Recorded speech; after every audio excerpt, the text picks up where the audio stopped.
Wednesday, June 14th, 2023. Time is 6:30 p.m.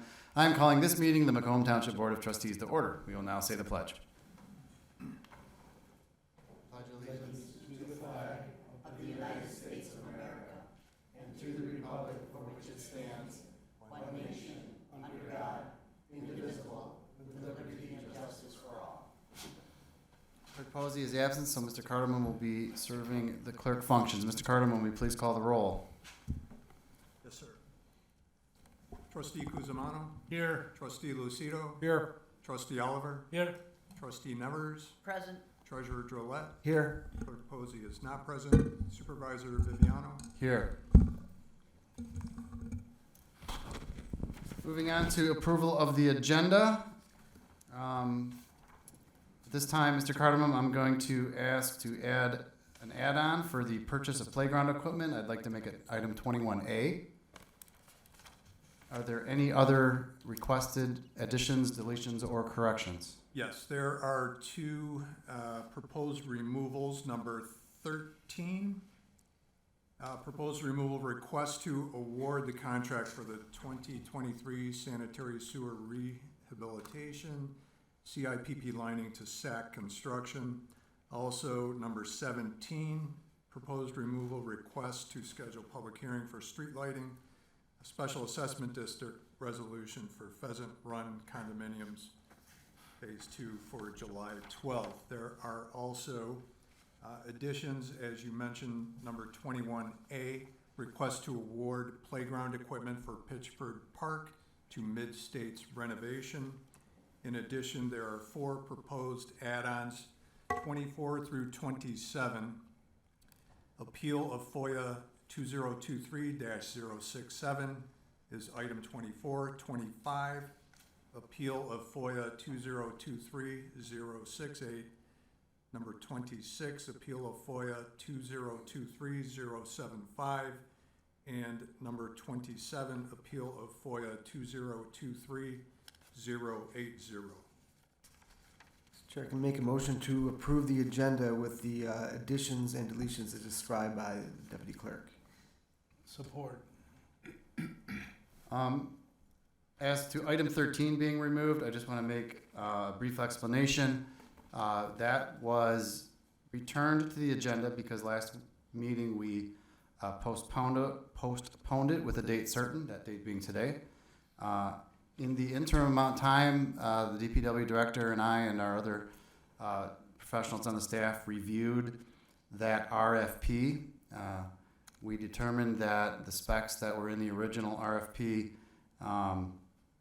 could be improved, and we're not going to award that contract. Instead, we are going to table it indefinitely. We're going to generate a different set of specs, go out for it over the winter, and revisit that issue come winter/spring. So I just want to make sure that was clear. Is there any other questions or concerns with the amended agenda? Mr. Chairman, it's from my understanding that there was a significant spread between that bid and the lower bidder who wasn't qualified under the specifications. Is that accurate? That's accurate. Thank you. Any other questions? And with that, we have a motion by Treasurer Drollet, supported by Peter, was it you? Oh, by Trustee Oliver? Cusimano? Yep. To approve the agenda as corrected, members please vote. Normally I write it down. Roger, is there anyone zooming in? Macomb Daily. You're not going to be able to hear us because I have the mics muted because of the feedback. Jason, can you check that laptop and check the speakers on it? I think the speakers are switched over wrong. I think that's why we're getting feedback. How about now? Can it? All right. It looks like it disappeared. Okay, moving on. Next item is approval of the bills. Is there a motion to approve? So moved, Mr. Chair. Support. Any questions or discussion on the bill run? Mr. Chairman, I had a conference with IT regarding a $1,267 outlay to AT&T. I got information that it was not for a phone line, it was an early termination. And, because there was some discussion about the elimination of phone lines, I believe at the budget meeting, Yes. that we were overpaying. So I want to acknowledge that exchange of information publicly, and I have no other criticisms or comments regarding the bill run. Thank you, Trustee Guzman. Thank you. Any other discussion or questions? Hearing none, motion by Treasurer Gillette, supported by Trustee Nevers to approve the bills. Members, please vote.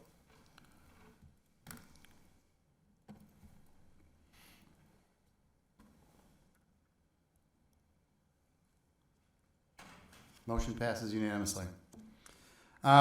This takes us to approval of the previous meeting's minutes from May 24th and the May 25th budget public hearing. Is there a motion to approve the minutes? So moved. Support. Any discussion? Motion by Trustee Oliver, supported by Trustee Lucido to approve the previous meeting's minutes from May 24th and May 25th. Members, please vote.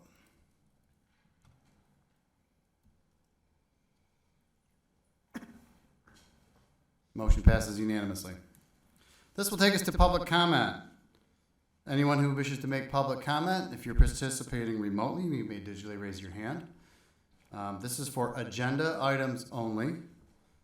If you are participating in person, please make your way to the microphone on the right-hand side of the room. State your name and address for the record. For anyone who happens to be here for the FOIA appeals, this will be your opportunity to speak publicly. If anyone wishes to speak, please, the microphone on the right-hand side of the room. State your name and address for the record.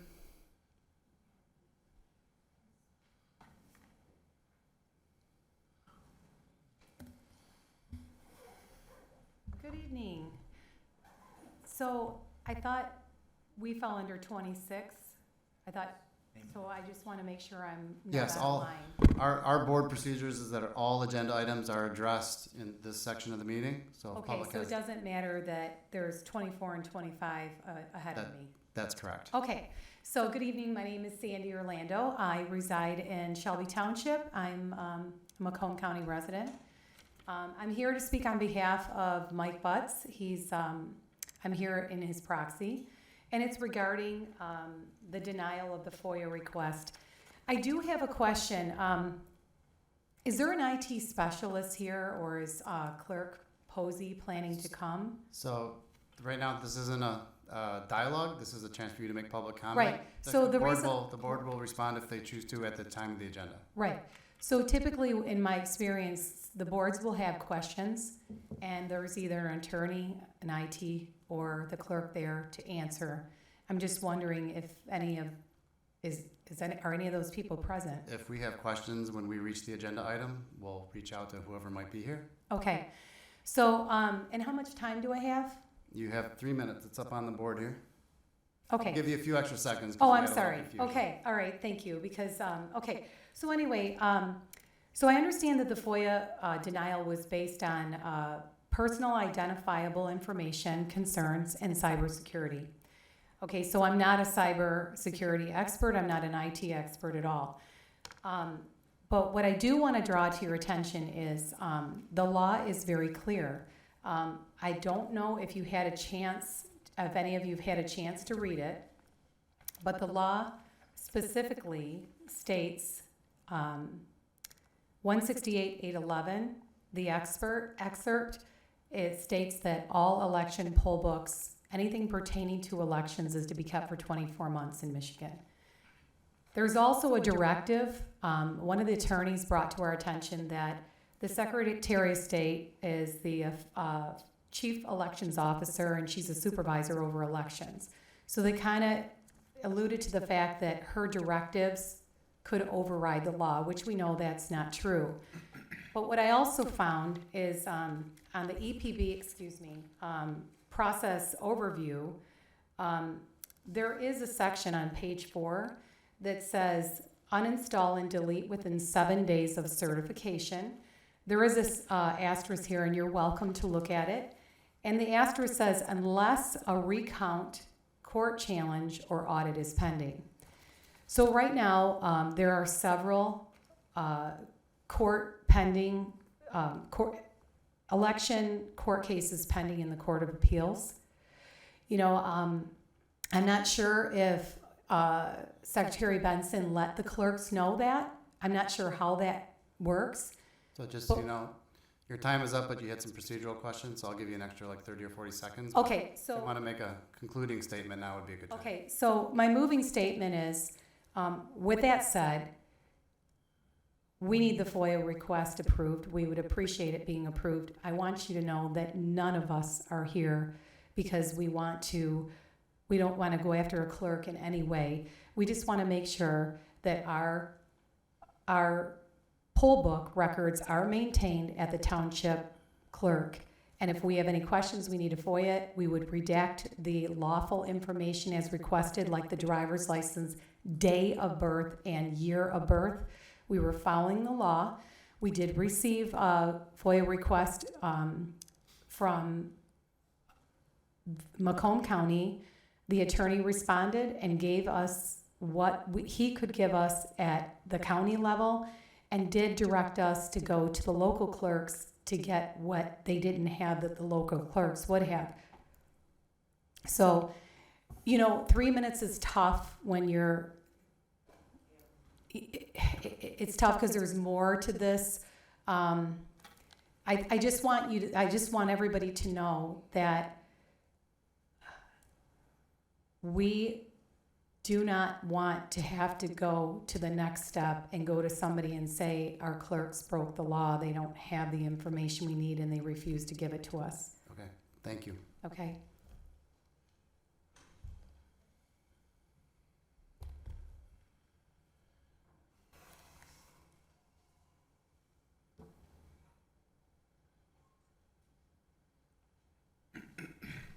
Good evening. My name is Karen Jankowskis. I live in Macomb Township.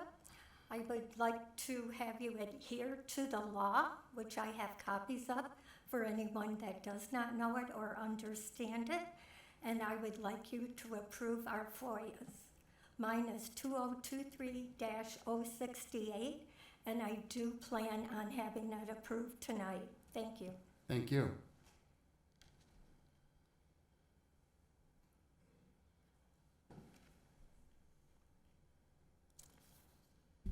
Hi, my name is Gary Richards, 55900 Fairchild. I also would like the denial approved.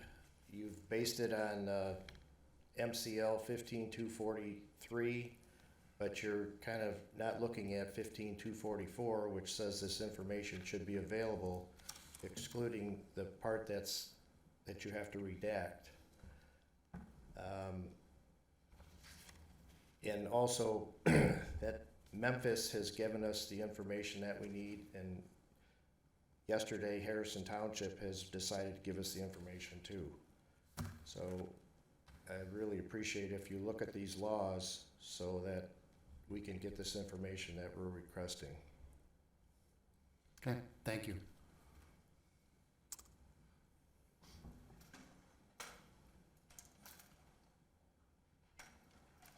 Hi, my name is Kimberly Clark, and I live at 19392 Springbrook Drive, Macomb Township resident.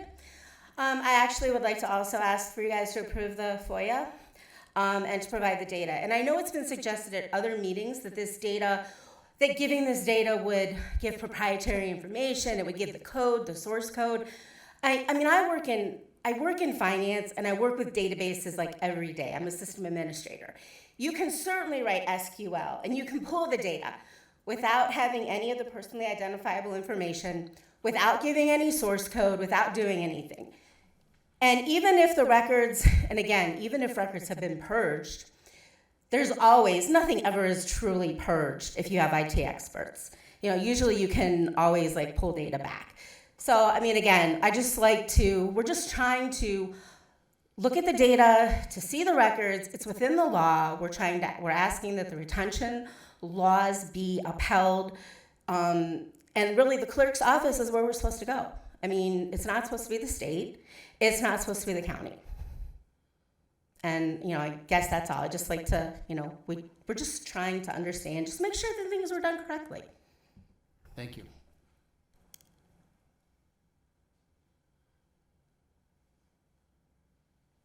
Good evening. My name's Lisa Mankiewicz. I am a resident of Shelby Township. I am the Macomb County Vice Chair. I would like nothing more than for you guys to follow the Constitution and follow the law and respectfully give us that FOIA information. The Constitution guarantees it to us.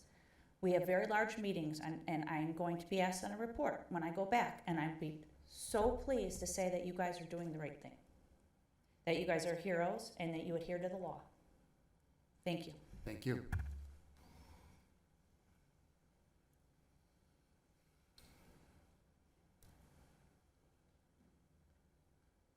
Hello, Kristen Battaglia, 51736 Eva Drive. I'm a resident of Macomb Township.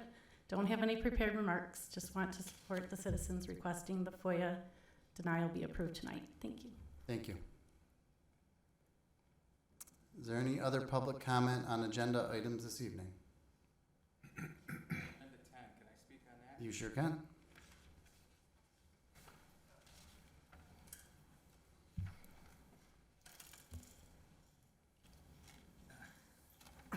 Hello, my name's Steve Lynn, live at 48865 Vintage Lane.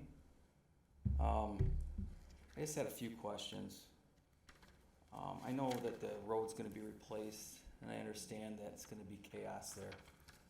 We've seen it in the first phase, some different things. I live at the dead end, so parking's gonna be an issue for me to walk from one end of the street to the other. I'm not asking for any special treatment, but I don't want to be a prisoner in my house neither. So I'm asking that maybe under the Disabilities with Americans with Disability Act, the accessibility for public accommodations, meaning the road being public, that I'm able to have some sort of help with that. And then the other agenda I wanted to talk about is just some clarification on the sprinkler systems. On which thing? The sprinkler systems, what happens with them and that, what, you know, fixing them, the repairs of them or whatever after the road is done, so. Okay, I think we can get you some answers, but. Yeah, okay. Thank you very much. Yep.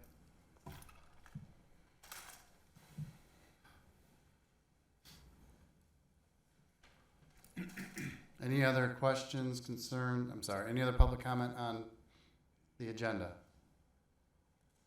Okay, hearing none, we're gonna move on to the consent agenda. Sure. I move the consent agenda in its entirety. Support. Is there any questions or discussion from the board on the consent items? Hearing none, motion by Treasurer Gillette, supported by Trustee Lucido to approve the consent agenda. Members, please vote.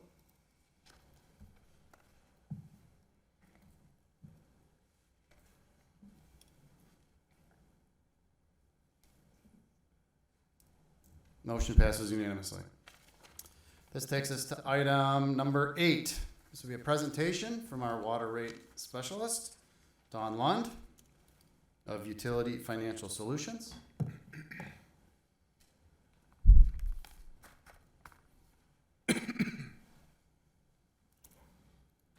Good evening. Thank you so much for having me here tonight.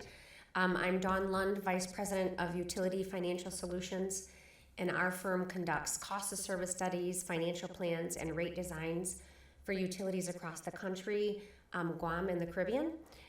We have performed a water and wastewater cost of service study for Macomb Township, and I'm here to just review the results of the financial projection and the cost of service study. You should have some reports in front of you. I did prepare a presentation. I basically just took the tables right out of your reports. The presentation does note what page on your report, so you can follow that along if you wish. I'm going to start off with the water department, but first I want to remind you that both the water and wastewater department are enterprise funds. That means that the revenues from the department should be able to sustain its own operating expenses, repayment of debt, and capital reinvestment to keep the system long-term healthy to provide the service. So I will start with the water department. I'm having a glitch here with this.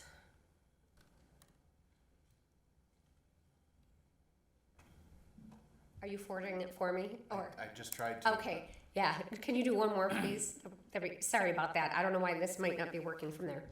So this table here, this is the water department. It's a very highly summarized table. There's about 100 spreadsheets that go behind this that I analyze, I put in your data, and roll up into this table. There's 3 key targets on this table I'm gonna talk about. I'm gonna talk about them in detail here. We'll be able to move much more quickly in wastewater because the targets are the same. But the 3 key targets I look at are that middle column, operating income, the next column, cash balance, and the last column, debt coverage ratio. These are 3 key targets that I look at to see how they work together to determine the overall financial health of the utility. This table currently is shown with no rate increases. I want to show you where you are financially today and where you'd be moving into the future without any rate changes. The first column that I'm going to talk about here is operating income. All that simply is I take your revenues less your expenses, and hopefully that number is positive. It simply means you're operating at an income instead of a loss. You can see that throughout the projection period, without any rate adjustments, the system does turn to a loss. The minimum target I want the utility to reach in the perfect world would be about $3 million operating income. What that covers is 2 things. One is interest expense on debt, since it's below the operating income line. And 2 is the inflationary increase on the assets we have invested in the system. And what does that mean? If I have $1 million asset today and I have to go replace it in 10 years, it's going to cost me $1.3 million or something more. So even though it's called a rate of return, it's a break-even rate of return for a municipal, just covering 2 things: interest expense on debt and the inflationary increase on the assets we have invested in the system. So when we go to replace it in the future, we have the funds theoretically to do that. The next column, you can see that column, the beginning of the projection, you're operating at an income, which does turn to a loss without any rate adjustments. So one of the things I do is I look at the next column and say, can the system sustain that for cash? So the next column, the cash balances, the minimum I want the utility to hold is right around $9 million. I look at 4 risk areas to the utility. O&M expenses, I want you to be able to pay your bills. I look at historical investment in the system. If you have an equipment failure, a main break, whatever it may be, I want you to have the funds available to get the system up and running again. I look at any debt service payments, and I look at your 5-year capital improvement program. That helps me determine the minimum cash the utility should hold. You can see that throughout the projection period, cash is deteriorating without rate adjustments. I also have a $13 million bond issue in there. What that is supporting is your capital improvement program, this column here. So I've started this projection. You currently show your water and wastewater utilities combined. I'm going to show you that at the end of the presentation. But I did split cash 25% to water and 75% to wastewater. So when you look at these tables, you keep that in mind as well. So what this is showing is without any rate adjustments, our operating income would turn to losses and our cash would go negative. So the next slide, I'm going to show you projected rate track, but do you have any questions? The revenues don't increase, but the expenses do. Is there a reason for that? Yep, so the expenses are, the inflationary expense I have in 2024 is projected at 3.5% and 2.9% thereafter. The revenues we've stabilized. The water department in general, water usage across the country is going down, but specifically here, water is very susceptible to weather. So you'll see a high period and then you'll see low periods depending on cool and wet summers or hot summers. So in general, conservatively, we don't build a lot of growth in especially water departments because of the volatility due to weather. You will see that even with the rate track, if you do have a year where you come in and you do enjoy growth or a hot summer, you're going to see that that could possibly just mitigate rate increases in the future. It's not like we're going to overshoot because the plan that I put together works you slowly over time to maintain your targets. I don't bring you right at the top level. So great question. So let's actually go to the next slide. Mr. Chairman, I have a question on this Sure. slide. Through the chair to Ms. Lund. I'm looking at the 2024 fiscal year projected revenues. That's the 19,274. Next is projected expenses. I had assumed that the operating income was revenues after expenses. Was I reading that table wrong? Where is that operating income number come from? Because 19.274 minus 18.4. Great question. So operating income, that's adjusted operating income. I adjust your operating income for what's called contributed capital.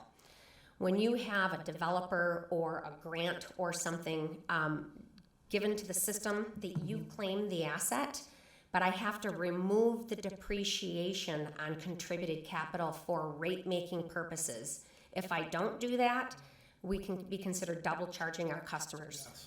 So that won't necessarily match your audit. And is that what happened over in Shelby Township? Was that the Yes, reason? that is one of the items that was an issue. Okay, thank you. Thank you, Mr. Chairman. Great question. Good question. So let's bring this together and look at the next slide and see what kind of rate track we would recommend. So what this is showing is 3.5% in each year for the next 5 years. What I'm trying to do there is, if we look at that initial middle column, the operating income column, I'm trying to stabilize that operating income to turn that the loss just to stabilize that. I'm trying to meet my minimum cash reserve target. And keep in mind, with the capital improvement program you have, we still would need to borrow $13 million there. A 3.5% rate adjustment equates to a little over $4 per quarter for the average residential customer. And I'm going to get into the next slides. I'll get into the cost of service results, the rate structure itself, and the actual rate design. But before I do that, do you guys have any questions on this table? Mr. Chairman, I have a question. Is this just the water, or does it include sanitary sewer? Good question. This is water only that we're looking at. I'm going to show you wastewater next, and then I'll actually show you a combined table, how you're used to seeing it, because you show your financials combined. Okay, thank you, Mr. Chairman. So on the next slide, this is showing you is the results of the cost of service study. Remember, there's about 100 spreadsheets that roll up into this. And what this table is basically showing you is that your current quarterly customer charges are low compared to cost of service. So let's real quickly define what a typical water rate structure is. Typically, we have a customer service charge. It's a fixed cost by meter size, and what that recoups is the relative fixed costs in the system. Things like meter reading, customer service, billing, those things that do not change with usage. I mean, if somebody doesn't use water in a month, we're not going to fire a customer service rep. You know, we've got fixed costs that we need to cover. So that's what that customer charge recoups.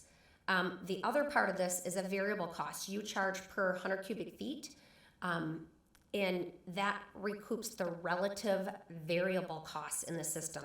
So the cost of service study showed that the customer charges are currently low.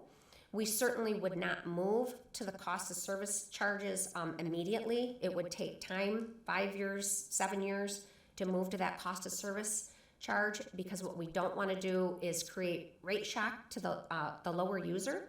If we move that customer charge too quickly, it will impact the low user. So if we want to take a look at the next slide, I'll actually show you the rate design. You currently charge for a residential customer a 1-inch meter $16 a quarter. We're recommending that move to $19 a quarter.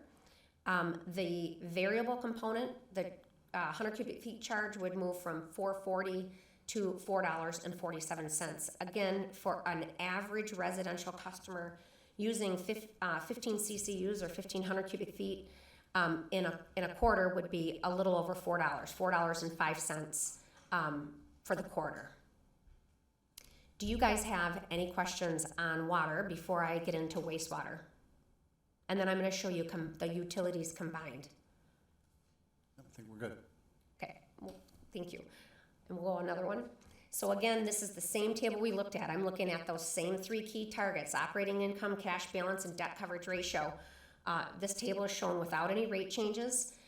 Currently, the utility is projected to operate at losses. The cash is projected to spend down to a negative. That includes bonding in 2025 of $11.6 million, bonding in 2028 of a little over $5 million.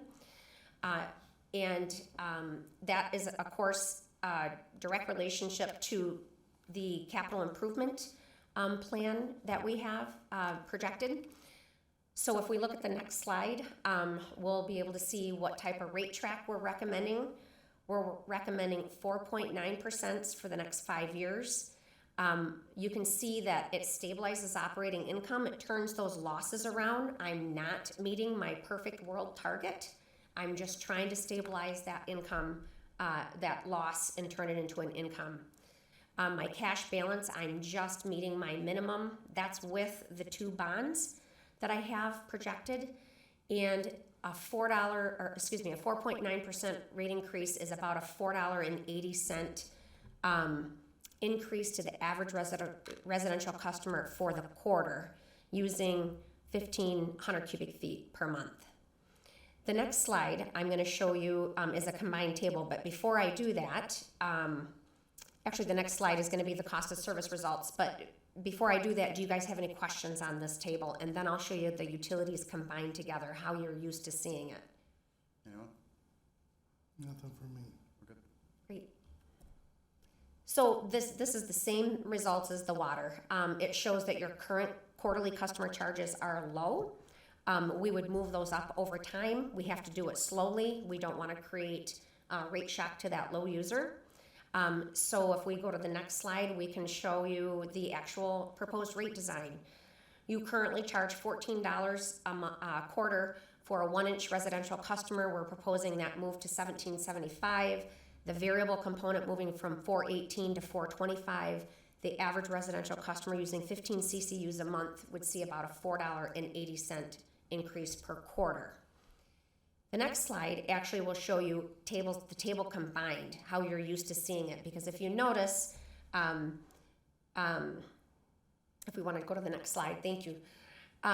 This table shows a really healthy picture overall. Individually, I'm trying to keep the utilities healthy, but certainly combined shows an even healthier picture.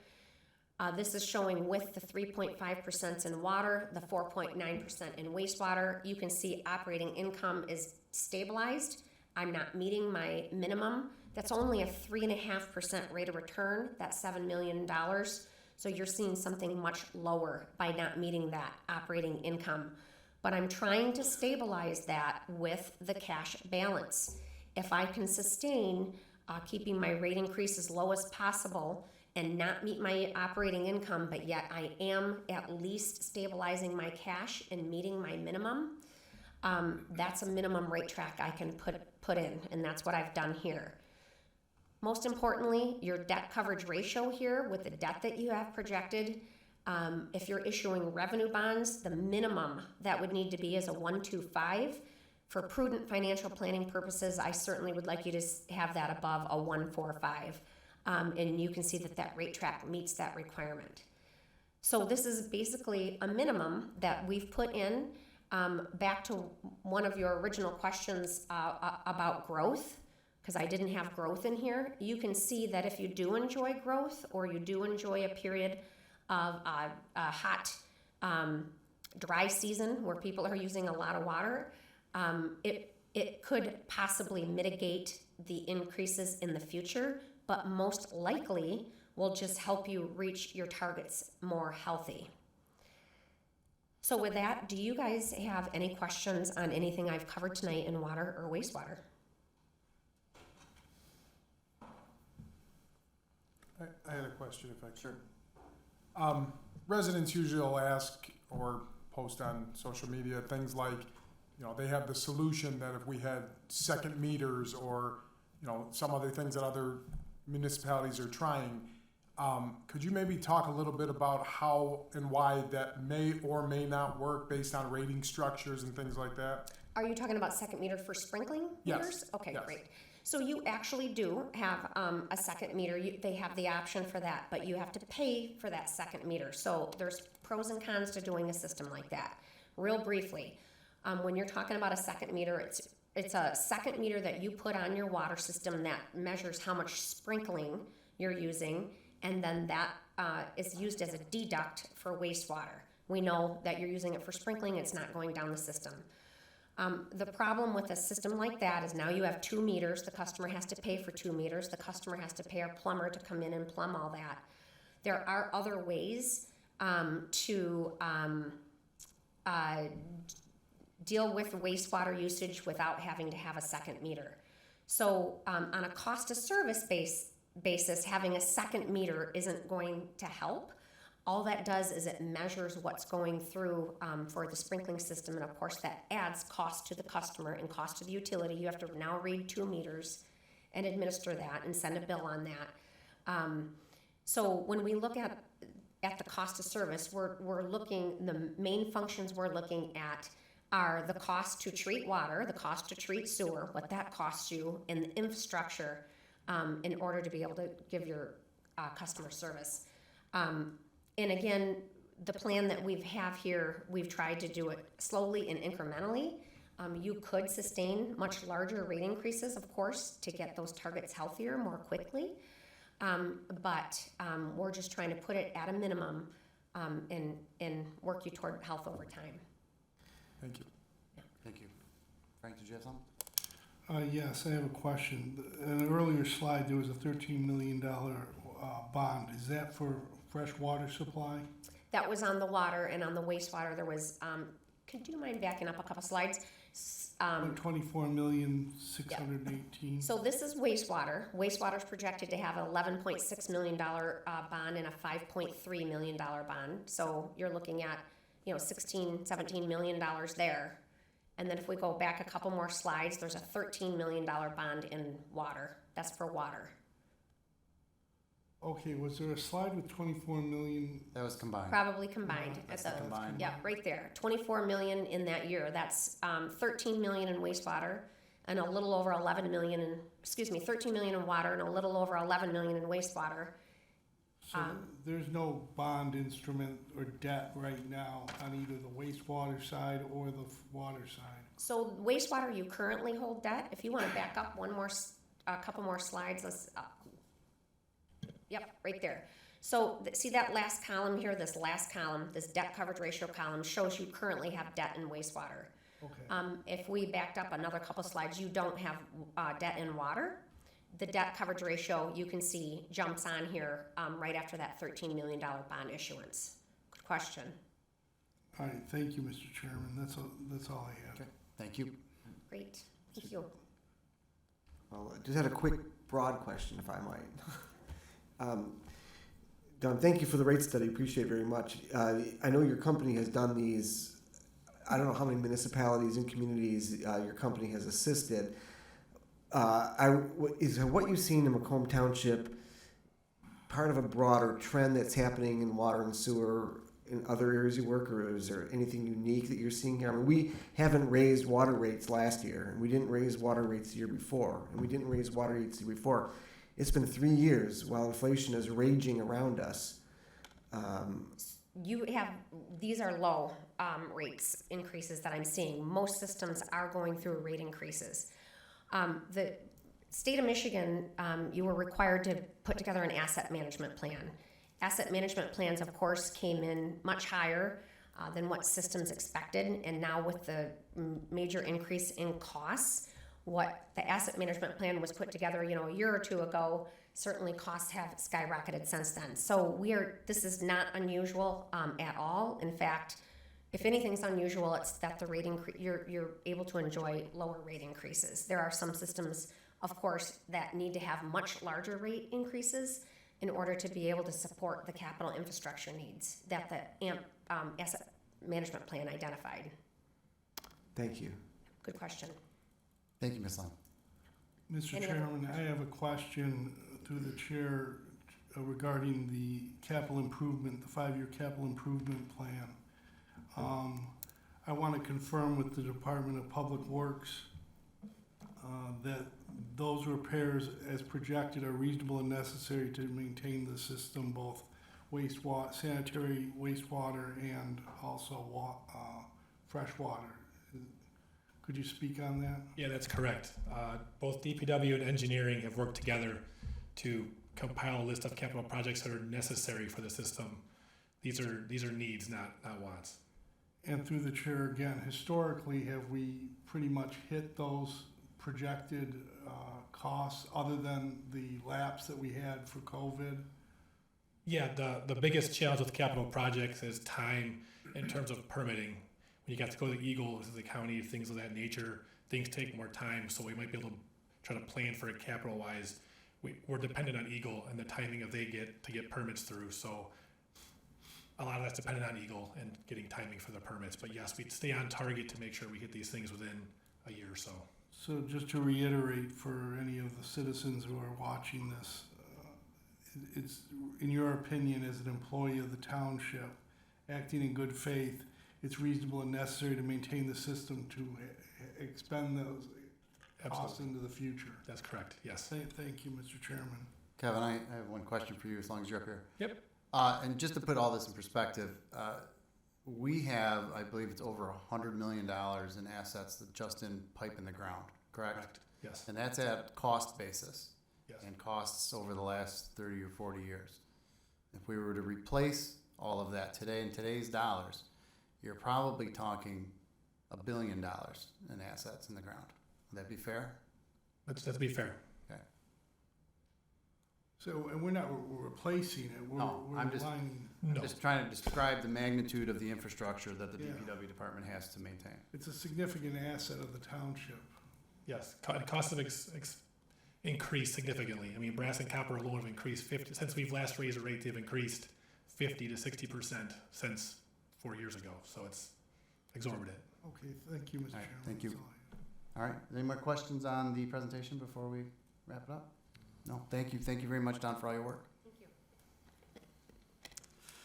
you. Okay, so moving on to item number 9. So this is the first of 3 public hearings. Yes, 3. So at this time, we have a public hearing. This is for the Street Lighting Special Assessment District for the Wolverine Country Club Estates 2 site condominiums. This is phases 1 through 4. So at this time, I am going to open the public hearing. The time is 7:13 p.m. Anyone who wishes to speak specifically on this street lighting SAD may approach the microphone on the right-hand side of the room or raise your hand digitally. And I do not see anybody present wishing to speak on this item. Nothing digitally. So no one wishes to speak at this public hearing. I'm going to close the public hearing on this item, and the time again is 7:13 p.m.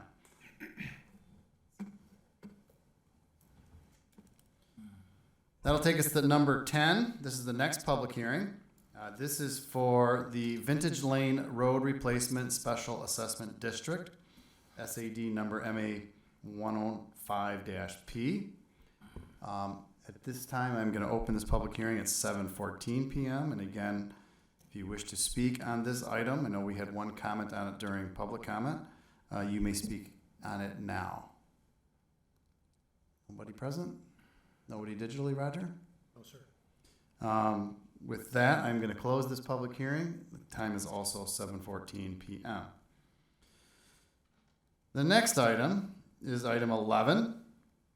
Mr. Chairman, before we move on, there was a question from a resident regarding ADA compliance.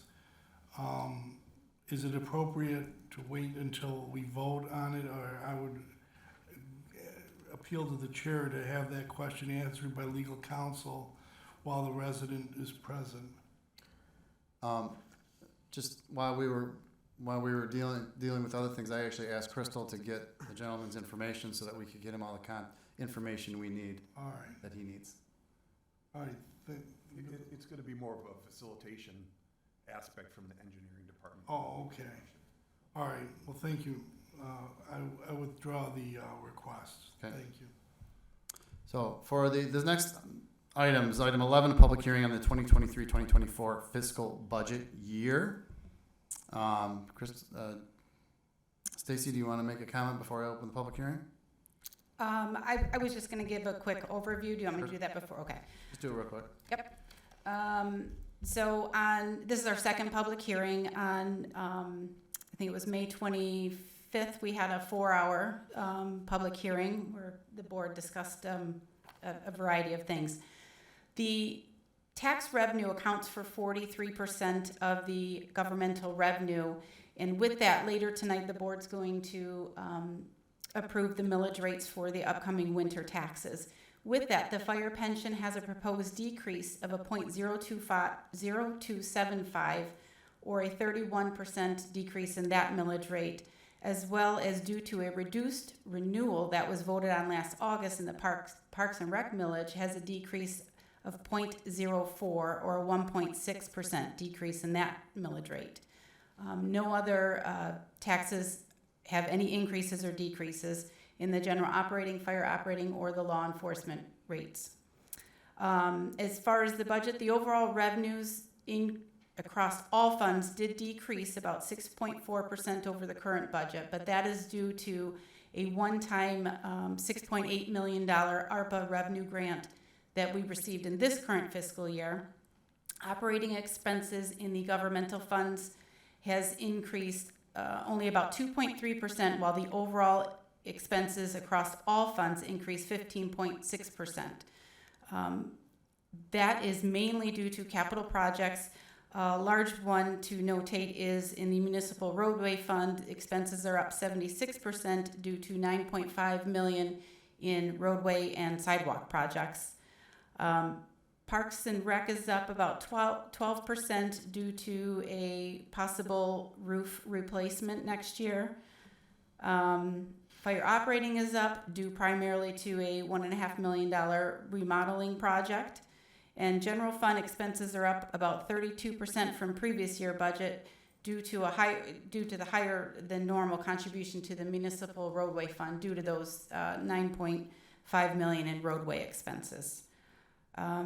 There was a reduction in expenses, or a decrease in expenses by 41% in the retiree healthcare fund due to restructuring of the healthcare plans for retirees, as well as a decrease in the public improvement fund due to just less capital improvement plans in the upcoming year as opposed to the current year.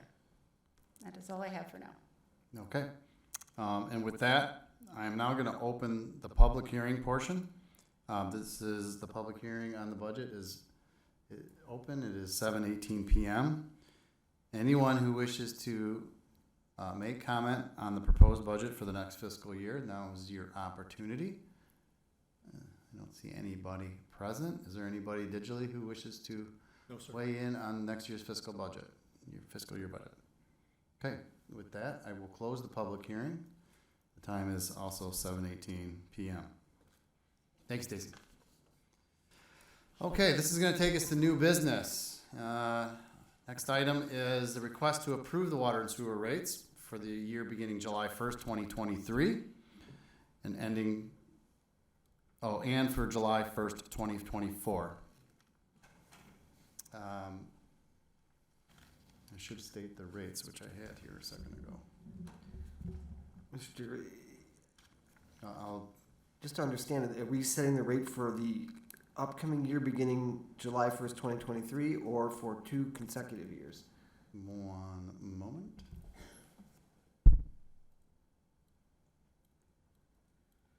Sorry, I'm just trying to pull my sheet out. Okay. So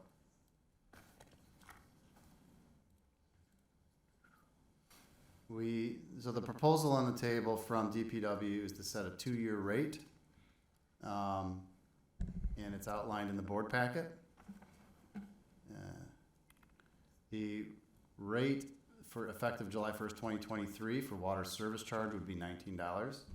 Water commodity will be $4.47. Water sewer service charge $17.75. Sewer commodity $4.25. The following year, water service charge remains at $19. Water commodity increases to $4.65. Water service charge remains $17.75. Sewer commodity would then increase from $4.25 to $4.49.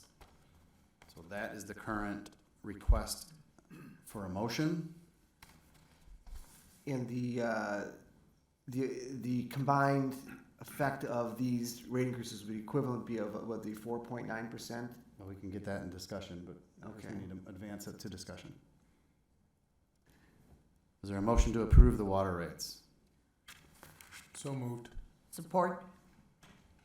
Mr. Johnson, now's your turn. All right, thank you. So based on the report from UFS and Dawn Lund, like she mentioned in the report, the water side of things is 3.5% increase. The sewer is a 4.9 for an effective overall increase of 4.1% to our revenue. So it'll be 4.1% increase July 1, 2023, and another 4.1 July 1, 2024. And what percentage increase does that represent?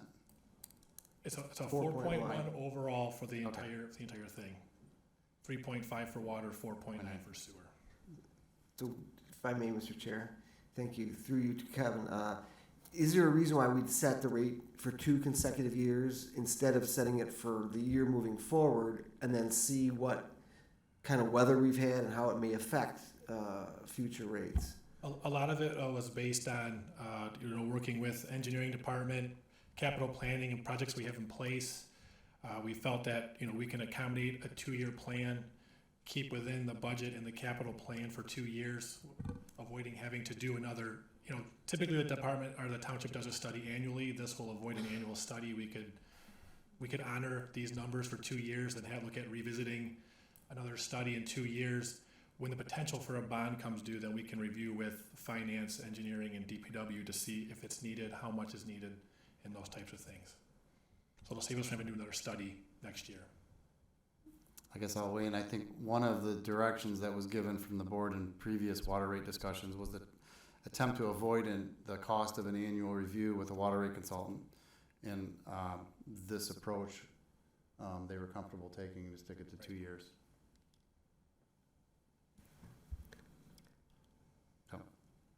Any questions or discussion with Kevin on the water rate increase proposal? Dawn was pretty thorough when she covered it. Here, I'll just note again, it's painful for us to approve any rate increases, whether, water and sewer 4% increases. It's not a fun thing to do. We've had the good fortune over the last 3 years not to increase those rates at all. 0% increases for 3 consecutive years as, inflation exploded around us. And now, as these costs of the projects have gone up astronomically in these last 3-4 years, we are here having to do what none of us really wants to do. So I'm going to support the rate increases as proposed, but it's not fun. No, it's not fun. Any other comment? I also had a comment if I could. Sure. I'm going to echo Treasurer Jolette's comment. We all live here as well, so I want the residents to understand we don't want increases either. But I also know that our duty is to make sure that our fiscal responsibility is to make sure our funds are strong. So, UFS put a lot of time in this. I know Kevin put a lot of time in this, and I have the utmost confidence in them, and so that's why I'm in favor of setting these rates where they are. Thank you. Okay, thank you, Trustee Lucido. Any other questions before we call for a vote? Mr. Chairman, I offer an amendment for a 1-year increase at the rate stated. And then if there's support, that I'd ask for further discussion on whether or not, because it has become apparent that if funds are available, I like to keep real tight reins on water and sewer because it is a vital function of local government to control the publicly owned and operated assets. But if it's possible to be done where we can make an adjustment or a tweak which is less onerous to the residents after 1 year, I think that the board should have that ability without having to, and I understand that the board can amend or change it, but there's a certain amount of institutional inertia that once these votes take place, whether it's for projected tuition increases at the college, or in the case of this for utility rates, that it's almost in the can and not revisited. So I make an offer, an amendment for a 1 year rate increase as stated. And Chair, I would ask if possibly the motion could be clarified. Is it to set the rate for the upcoming year starting January, and then a year from now review and set the rate for the following year effectively? Yes. Or is it to set the rate for the 2 years with a review at the end of the first year? To set the rate for 1 year with a de novo review after the first year at the rate increase. I will support the motion. Well, so our motion maker was Trustee Lucido. I have a question on that motion. Okay. So my question would be, and I'm not sure who can answer this quickly, but what is the cost of the rate study that we just had done? And then 20, it was in the 20s. Yeah, 20,000. Okay. So would I assume that if we did revisit this again next year, we would have to, we should have that study done again to make an adjustment to the rates? We did the study specifically with a 2-year rate increase in mind. We don't necessarily have to go back out for a study. We could simply review the progress of the water and sewer fund with Stacy and with Kevin. And if everything has tracked as predicted, present the rates that were proposed today for 2024 for adoption next year at this time. As long as we don't have to pay another $20,000 next year, shouldn't have to, then I would be in favor of amending the motion.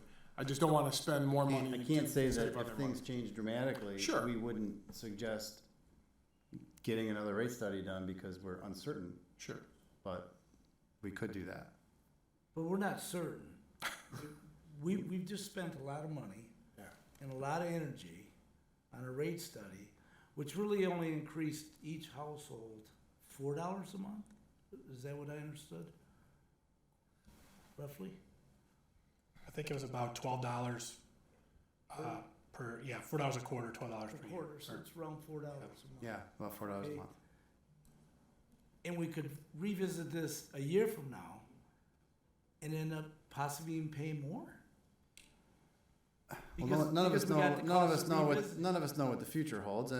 Our model has been pretty good. I think short of something like the pandemic where we pushed off a ton of work and we were able to hold the rates, that would be probably something of that magnitude that would prevent us from going ahead and following the recommendation. But if the work is bid out and awarded as planned, I wouldn't.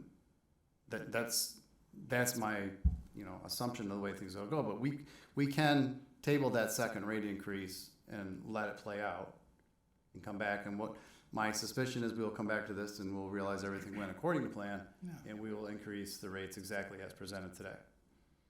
That's an option we have. So it wouldn't be that we're going to try to increase more. Anything is possible. If something cataclysmic were to happen over the course of the next year, even with this other rate increase in place, we may come back and say, disaster happened in the township and we're going to be on the hook. We're going to have to look at our rates again. But I don't expect any of that to happen. Kevin's got a firm handle on things. Absolutely. He's going to make a promise. No disasters. So then could you just clarify? So Trustee Kuzmano is suggesting that we enact a single-year rate increase at the rates presented, and we postpone the second-year increase until we've reviewed next year's progress. For clarification, Trustee Kuzmano's made a motion to amend the motion made by Trustee Lucido and Nevers. And I understand that the movement agreed to the amendment. The movement agreed to both the amendment and the amendment to the amendment. I always support the second So amendment. the motion maker was trustee Lucido and the second was trustee Nevers. So we can continue to discuss, or I can ask them if they are willing to amend their motion as requested. Do you have more questions, Charlie? You look like you have concerns. Just that we would have then a 1-year increase, revisit it next year for the following 2 years, or just 1 year at a One time more year. again? No, just one more year. Okay, so. We're not, So it sounds like what this would be, we're gonna annually revisit the increase. we're just not gonna do a rate study necessarily. We're gonna use the rate study I that was done. understand, okay, I get it now.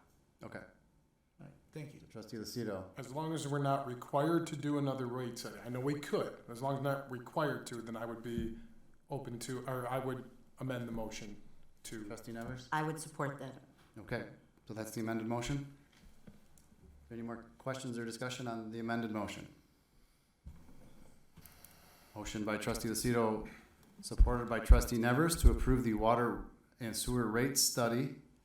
I'm sorry, it's the water and sewer rates being presented in the board packet for fiscal year 2024, beginning on July 1st, 2023. Members, please vote.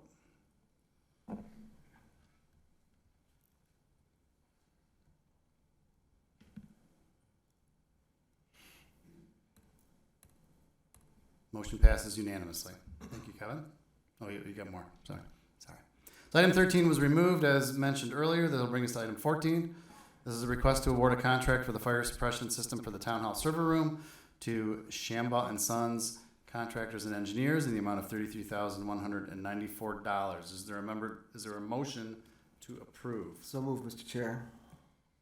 Support. Mr. Johnson. All right, so with this, this project, this is for this fire suppression for our server room.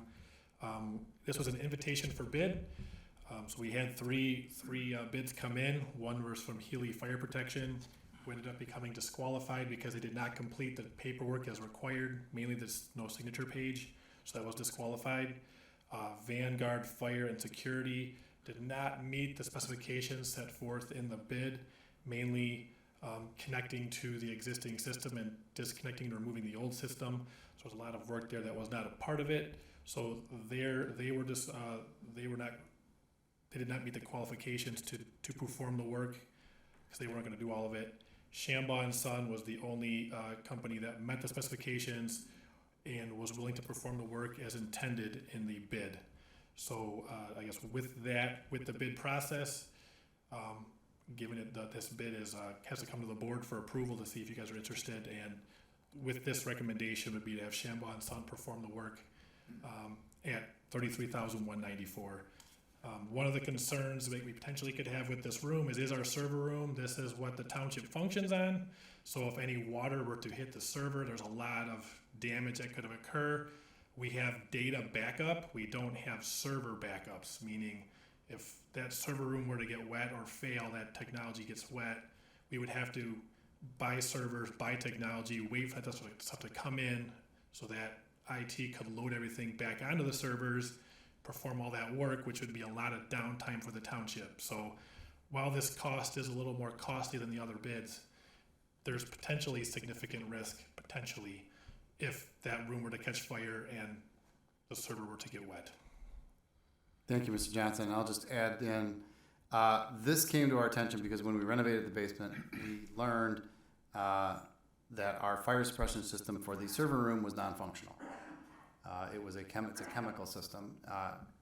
To solve that temporary problem so that we could occupy the basement and the server and the building, actually, we had to put a water sprinkler head, which is currently sitting in the server room, which is one of the least favorable things to do with your electronic equipment. But we're doing it for right now because we had to. And it's a real risk of letting that continue, which is why we're presenting this option to get that cured. With that, Kevin or I'll take any more questions. Kevin, when can they start to work? It would probably be within a few weeks. I didn't have that exact answer, but it'd be short. Thank you. You're welcome. Any other questions? Hearing no more questions? Motion by Treasurer Gillette, supported by Trustee Oliver, to award the contract for the fire suppression system for Town Hall server room to Shambaugh and Sons Contractors and Engineers in the amount of $33,194. Members, please vote. Motion passes unanimously. Thank you. Thank you, Kevin.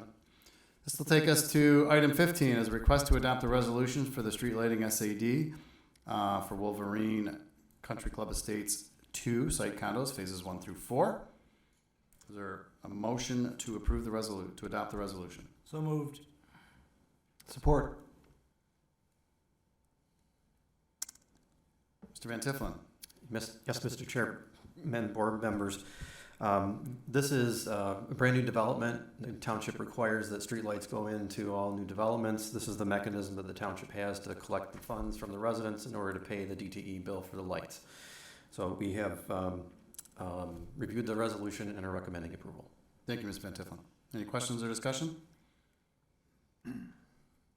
Hearing none, motion by Trustee Oliver, supported by Treasurer Gillette, to adopt the resolution for the street lighting SAD for Wolverine Country Club's Estates 2 site condominiums. Mr. Carterman, will you please call the roll?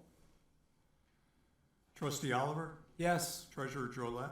Yes. Trustee Kuzimano? Yes. Trustee Lucido? Yes. Trustee Nevers? Yes. Supervisor Viviano? Yes. The resolution is adopted. Moving on to item 16 is a resolution to adopt number 5 for the Vintage Lane Road Replacement Special Assessment District. This is SAD number MA 105-P. Is there a motion to adopt the resolution? So moved, Mr. Chair. Support. Mr. Van Tiffelen. Yes, Mr. Chairman, board members. This is the 5th and final resolution to set up the special assessment district for the Vintage Lane Road Replacement Project. This is the resolution where the roll is actually approved by the board and then subsequently given to the treasurer to then send out the bills. In this resolution, you'll have to determine the interest rate and the term, as well as the date of the first bill that goes out, which is typically on June 1st. So I assume that would be June 1st of next year. If this gets approved tonight, then the county would proceed with the construction of the project, which I believe is within the next couple of weeks out there, which is different than last year. Last year, construction was at the end of the year, so we've asked them to move it up, and the contractor was accommodating. So with that, we've reviewed the resolution with the attorneys, and we're recommending approval subject to the setting of the interest rate and the term and whatnot. Thank you, Mr. Van Tiffelen. Is there any discussion or questions? Okay, hearing none, motion by Treasurer Gillette, supported by Trustee Oliver, to adopt the resolution number 5 for the Vintage Lane Road Replacement SAD number MA 105-P. Roger, will you call the roll? Treasurer Drollet? Yes. Trustee Oliver? Yes. Trustee Chairman. Kuzimano? Yes. Trustee Lucido? Yes. Trustee Nevers? Yes. Supervisor Viviano? Yes, although I think I made a mistake. We actually have to set the interest rate and the term and the Oh. date of the first, so the board needs to have that part of the motion. Is that stipulated in the backup material? We thought we were going with a 15-year rate, or 15-year millage. Yep. I know that the departments put forward rates, suggestions for a 10, 12, and 15-year. Yeah, 4.49% was the 15-year rate. And if we go with the 15 years, which is what I believe the petitioners had suggested that the board do. So I'll make a second motion that we Hold on. establish. Hold on. Tim, do we amend the resolution we just did? You can do a second motion to include the rate and the term as part of the original approval. Okay. Okay. So then I would make the motion to set the term, a 15-year term, with the rate established at 4.49 at the 15-year term. Is that in the first bill due June 1st of next year. correct? Yes. Trustee Kuzma supports the motion. Any discussion? What were the rates? 4.49, 15 years. First day to pay, June 1st, 2023. Any discussion? 24. 24. 24. Motion by Treasurer Gillette, supported by Trustee Kuzmano to set the rate and term for the SAD at 4.49% in 15 years.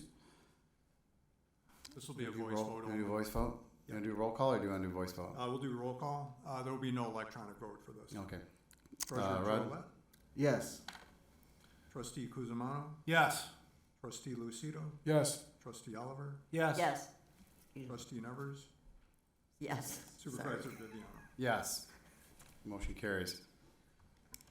Sorry about that.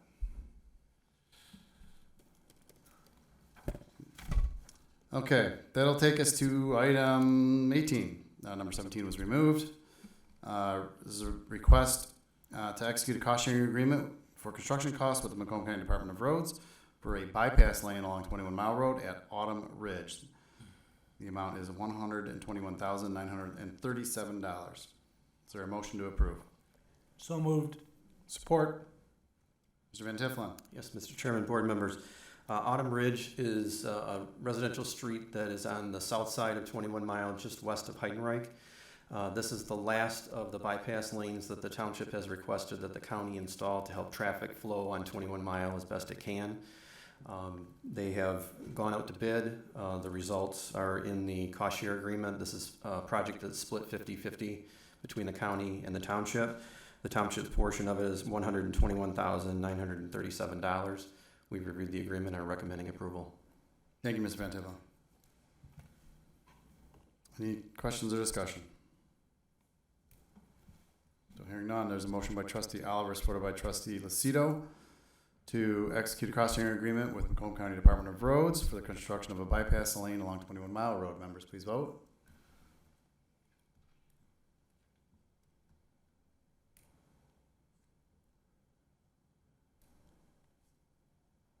Motion passes unanimously. This takes us to item 19. This is a request to amend the Macomb Township Code of Ordinances, Chapter 16, Streets and Sidewalks, Article 2, Division 1, Section 16 through 22, and repealing and replacing 16-25 to provide for regulations for sidewalks and pathways. Is there a motion to approve the amendment to the code? So moved. Trustee Kuzma supports the motion. Mr. Van Tiffelen? Yes, Mr. Chairman, board members. This particular chapter of the Township Code is one of a number of ordinances that the Land Development Department is reviewing. This is the first one that we're going to bring to you with some recommendations for changes. This specifically has to do with sidewalks and pathways. This section of the ordinance, it now will address when specifically sidewalk is required, when somebody builds a house, adds onto a house, parcel splits and combination, those types of things. It also details specifically how we want the pathway or sidewalk designed, constructed, whether we're talking about the regular concrete sidewalk or bridge, culvert extension, what have you. All of those details are now in this section of the ordinance.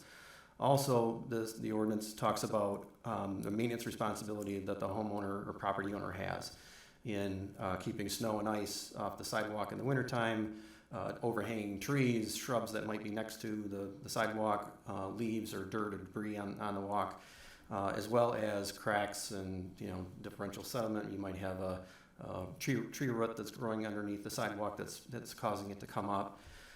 And what outlines what their responsibilities are, and if they don't take the action that's outlined in the ordinance, then the township would step in and perform whatever the work is and be able to then back charge the property owner for the work. So this was a joint effort with DPW as well as our legal counsel. We had all of our attorneys review this to make sure that we were in line with what other municipalities do and what was fair, and we are recommending approval. Thank you, Mr. Van Tiffelen. So any questions or discussion? Just one. Yes. Is there a body that will go out and say, this needs fix and that don't need fix, or? Yeah, How do we do that? Yeah, so what'll end up happening is this is the first step in The next step will be we're gonna go out for proposal for engineering services, and we'll hopefully bring in an engineering firm that will be able to help the DPW go out and not only inspect, but then put together a bid package, and then work with the contractor with inspection and whatnot to make sure that the work is being done correctly. But yeah, this will give us the ability to do that, but then, we'll have somebody go out and inspect maybe later on this year, let's say, and then we'll have a program for next year that the township can hire a contractor, notify the property owner of the defect, and we'll take action. It depends on what it is. If it's, concrete replacement, that's handled one way, but, somebody has, a tree branch that's overhanging a sidewalk, that's gonna be handled, slightly differently, as well as snow and ice and whatnot.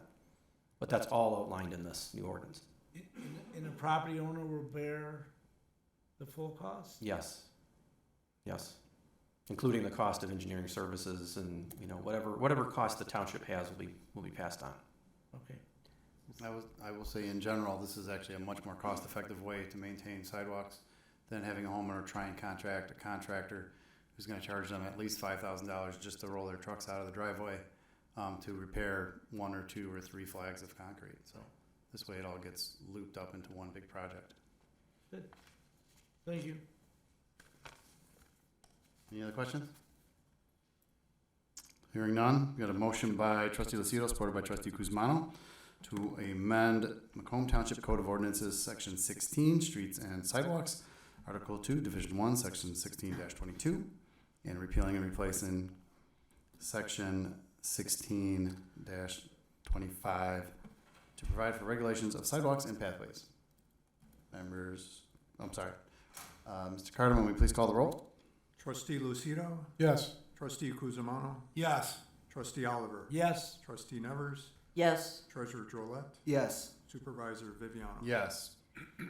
That amendment is adopted.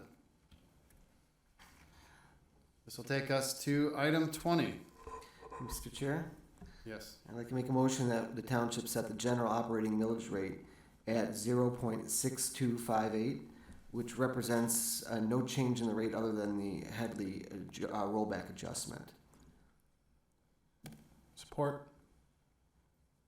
Stacy, do you have any comment before we proceed I with just the rest wanted of to these? make a comment that there was no Headley rollback this year in any of the millage rates. So they remain the same as last year. Alrighty. And can you explain Headley just for the sake of the residents? Or would you at Treasurer Gillette? Maybe Treasurer Gillette. I can explain it. It was effectively, if we bring in revenue in excess of the inflation rate, we have to reduce the millage rate. So if we have 1 millage rate, but our revenues go up substantially because of the cost, because housing increases have gone up, and it brings in more money than the inflationary increase, then we have to tweak back our millage rate slightly. Typically, that's done pretty much every year, but this has been a little bit of an unusual year with regard When to inflation is very high. yeah, with regard to exceptional inflation. So,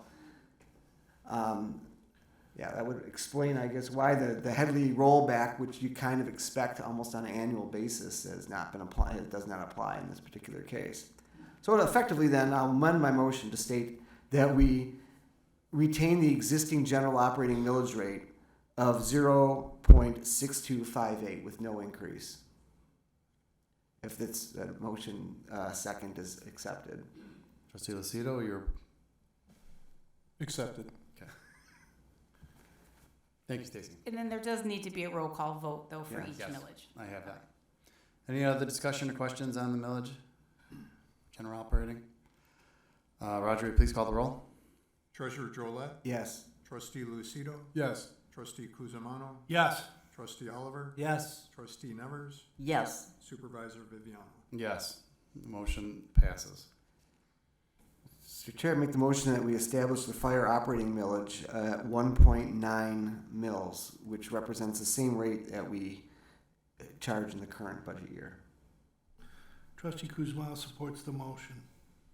Any other questions or discussion? Motion by Treasurer Gillette, supported by Trustee Kuzmano to maintain the fire operating millage at 1.9. Roger, please call the roll. Treasurer Drollet. Yes. Trustee Kuzimano. Yes. Trustee Lucido. Yes. Trustee Oliver. Yes. Trustee Nevers. Yes. Supervisor Viviano. Yes. The motion is approved. Mr. Chair, I make a motion that the board reduce the fire pension millage to .0625, representing approximately 30% decrease from the existing millage. Trustee Kuzma supports the motion. Any questions or discussion? Hearing none, motion by Treasurer Gillette, supported by Trustee Kuzmano, to reduce the fire pension millage to .0625.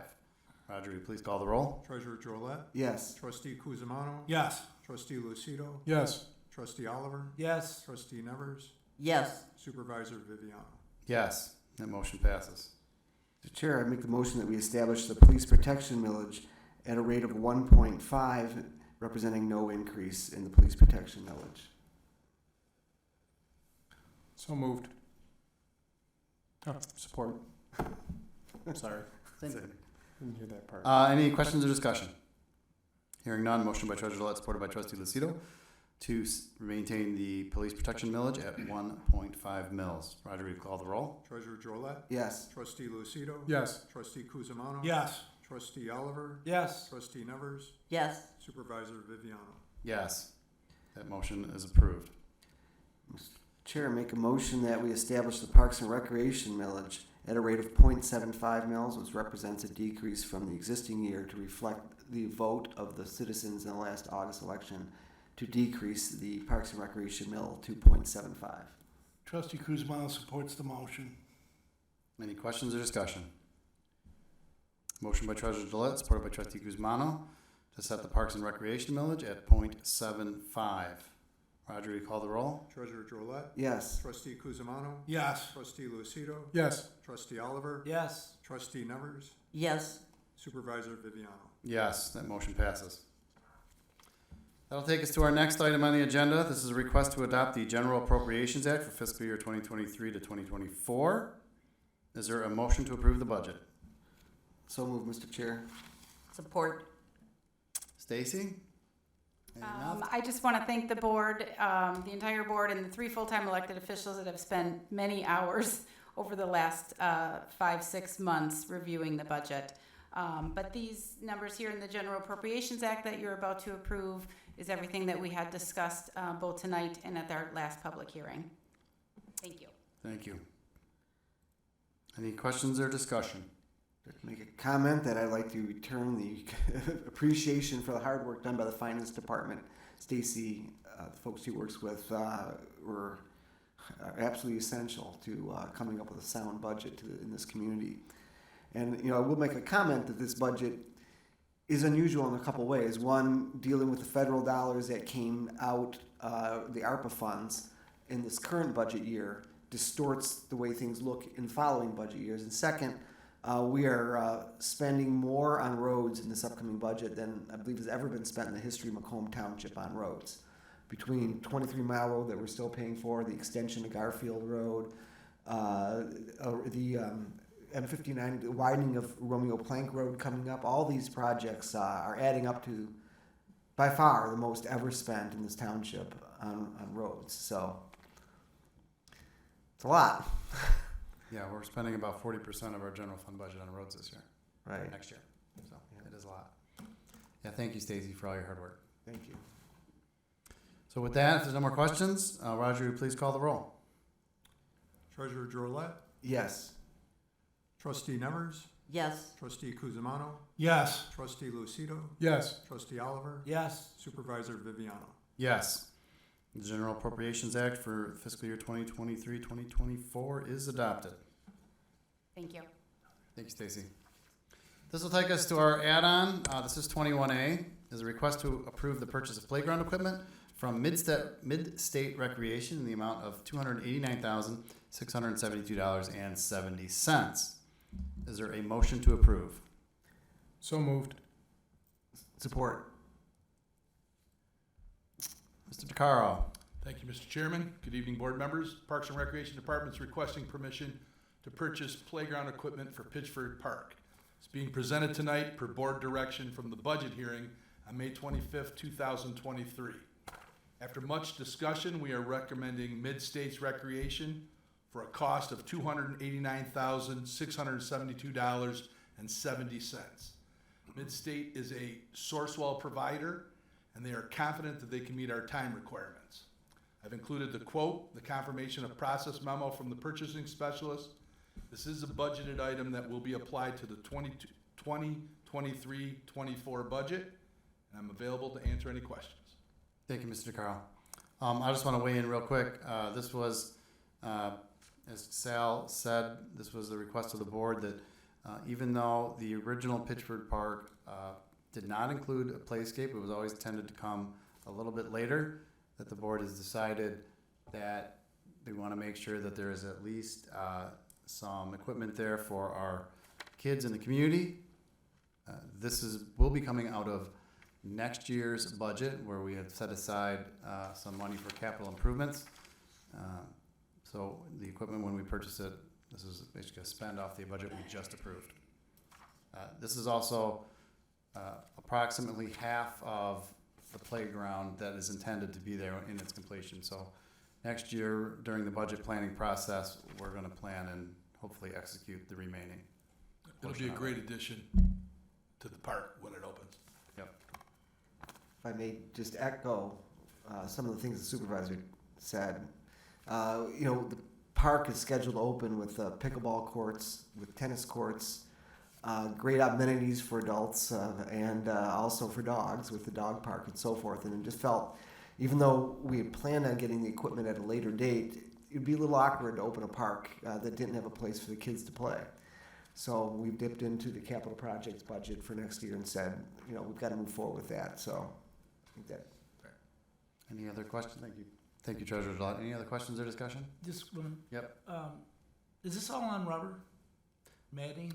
This one will be on wood chips This will be on wood. to start for this portion. Long-term plan is to get turf, artificial turf there, but that'll be a couple years down the line. We're going to do this in stages. We're Don't going to mention artificial turf to Charlie. Sorry. Unless you're willing to. Give me a heart attack. We accept. You don't need to swear at me now. We'll accept a donation from Oliver Side Farm for I would be facade if happy. you want. Okay, thank you. Thank you, Trustee Oliver. Any other questions or concerns, discussion? Hearing none. Motion by Trustee Lucido, supported by Treasurer Gillette, to approve the purchase of playground equipment from Mid-State Recreation in the amount of $289,672.70. All in favor? Aye. All opposed? Motion passes. Thank you, Board. Thank you, Mr. Carl. All right, this will take us to item 22. This is a request to accept the tentative preliminary plat for Villaggio subdivisions number 3 and 4. This is on permanent parcel number 0806200052. Is there a motion? So moved. Support. Mr. Box. Thank you, Mr. Chairman and Board. This is a revised tentative preliminary plat for the Villaggio subdivision, as you mentioned. I think everybody's familiar with the Villaggio subdivision near 26 Mile and Romeo Plank. It was always intended to be 4 phases within this platted subdivision, and they are almost complete with their build out of phases 1 and 2, so they're ready to move forward with 3 and 4. This was actually already approved previously, but they did make some minor revisions. They're actually reducing the number of lots by 2, and so they are seeking to have approval of their revised tentative preliminary plat. This did go to Planning Commission and was recommended for approval. Thank you, Mr. Box. Any questions or discussion? Mr. Chairman, was that unanimous by the Planning Yes. Commission? Thank you, Mr. Chairman. Thank you, Mr. Trustee Guzmano. Trustee Kuzma is the motion made? Motion's been made. All right. Any other questions or discussion? Motion by Trustee Oliver, supported by Treasurer Gillette, to accept the tentative preliminary plat for the Villaggio subdivisions number 3 and 4 and permanent parcel 0806200052. Members, please vote.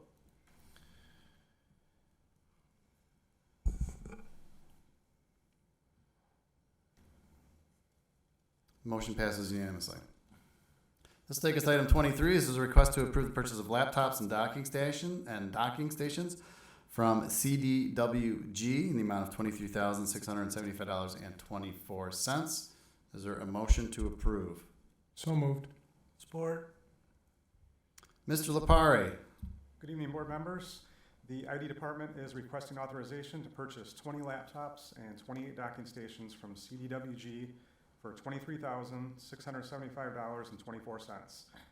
The cost for this equipment has been budgeted in the current budget year in the computer equipment and software lines for each department.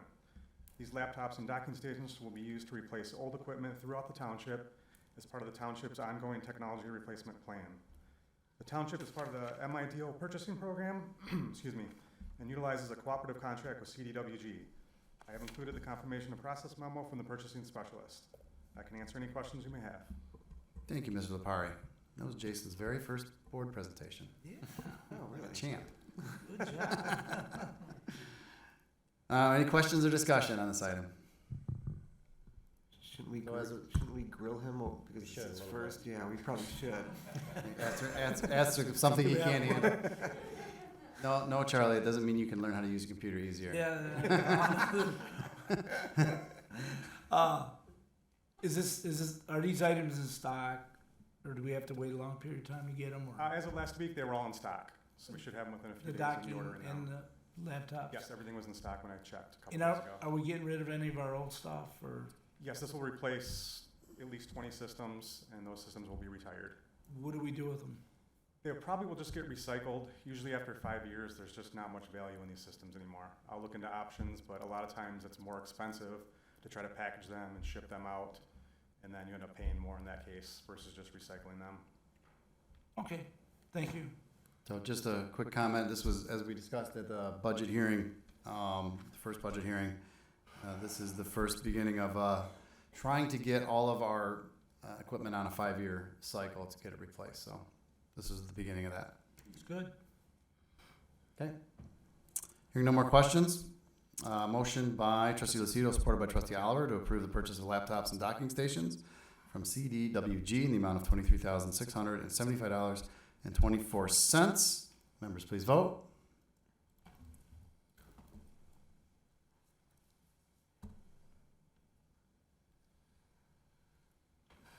Motion passes unanimously. Thank you. Thank you, Jason. You'll get a little cake in your office tomorrow. All right, this will take us to the next add-on. This is the first of the FOIA appeals that are on the agenda. Before we ask for a motion, I'm going to ask our Township Council, Mr. Tomlinson, to give us a summary of the issue. Thank you, Supervisor. Before the board tonight is 4 FOIA appeals. They're each going to be acted upon in their individual capacity, as that's what's required. However, in lieu of me speaking to each one of them, they all constitute essentially the same request. In a nutshell, the clerk's office received these FOIAs through her office. There was a great deal of discussion with regard to these requests, in large part because of notices provided by the Bureau of Elections from the state of Michigan, great amount of discussions among fellow clerks and fellow municipal attorneys with regard to the request and the propriety of it, and whether or not it's something that can be complied with and or provided. Ms. Posey's office has provided to you the basis for her denial, including the backup materials that have been received by the Bureau of Elections, directing us that these would be exempt under the Michigan Freedom of Information Act. She has sought to comply with those directives and the laws of the chief elected official of the state of Michigan, as well as the Attorney General's office, who has also weighed in on this issue a number of times, both primarily verbally, but also in some emails that I have seen out there. This is a request that has not only been provided to Macomb Township, but every municipality in the county of Macomb. So the actions taken by Clerk Posey have been consistent with the vast majority of the communities in our county. The exceptions being the city of Memphis, which is one that was very early on, and I'm not sure they understood the ramifications or understood what the directives from the Department of Elections were. And then recently there was an indication that Harrison Township has complied with this request, and that is not entirely true.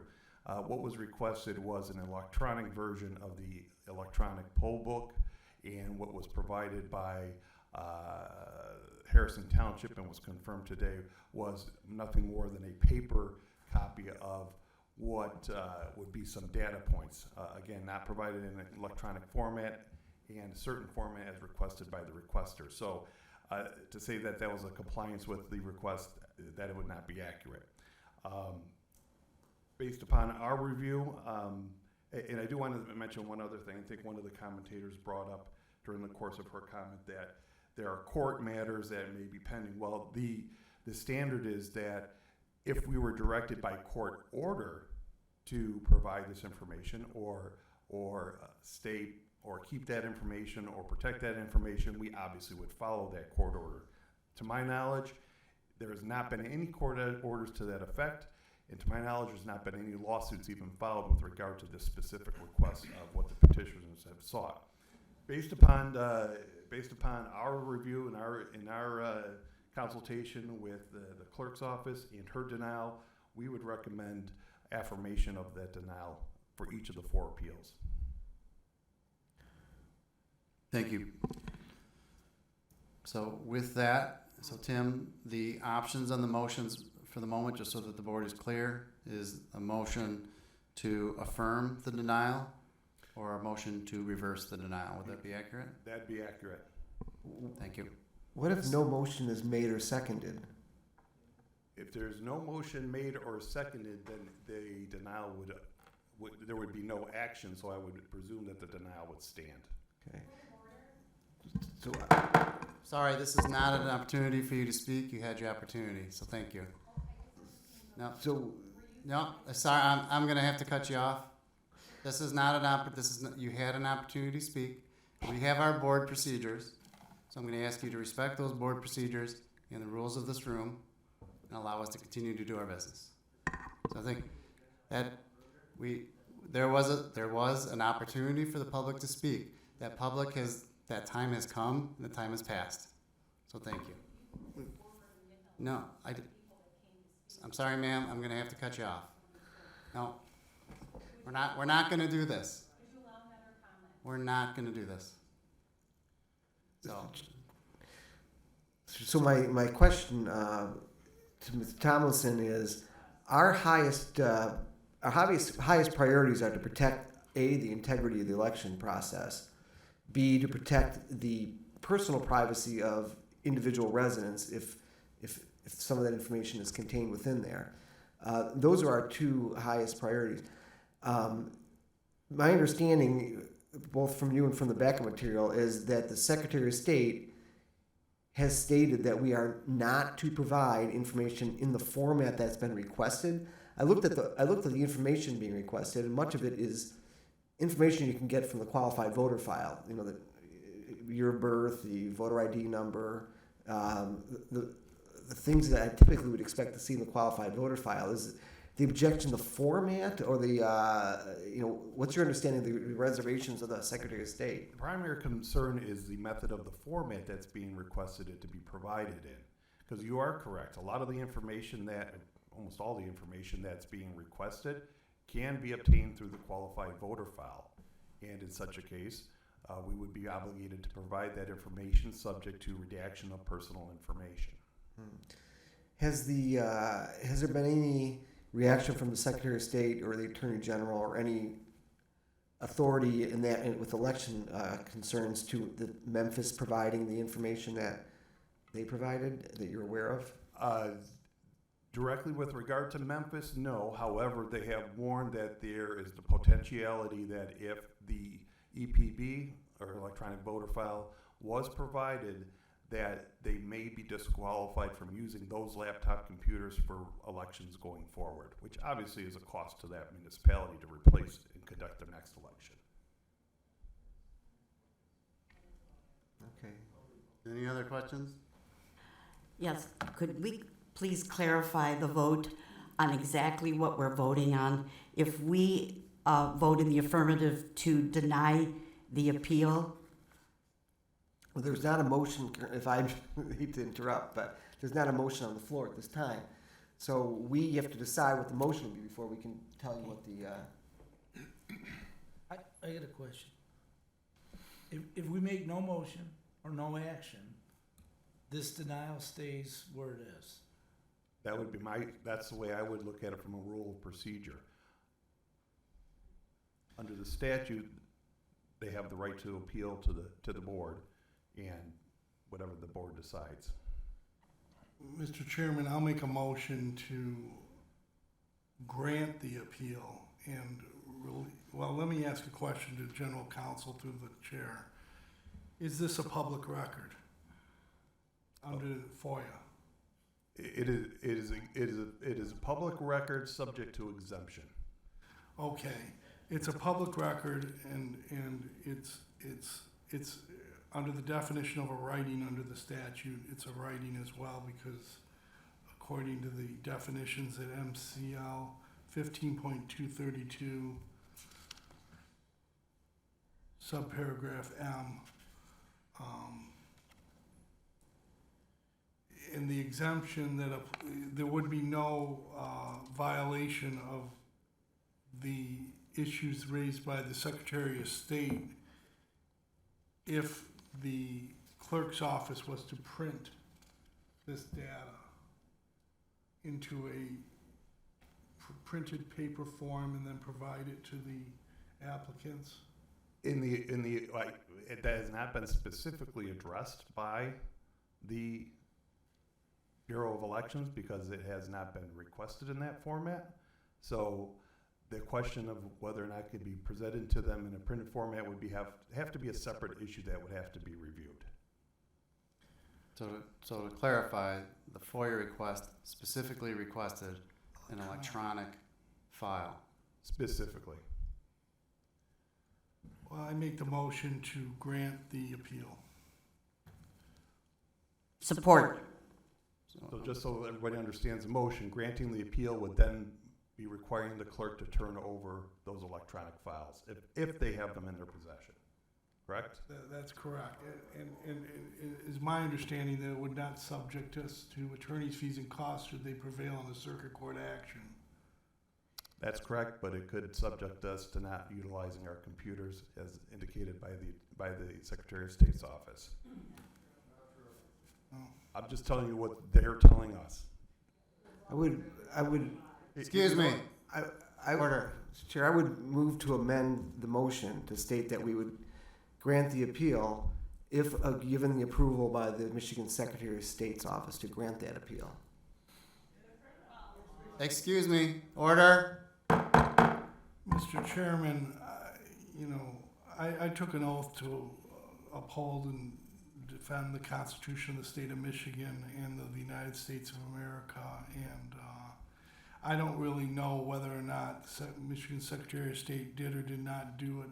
My review of the materials clearly indicates to me that this is a public record. It's a writing as defined.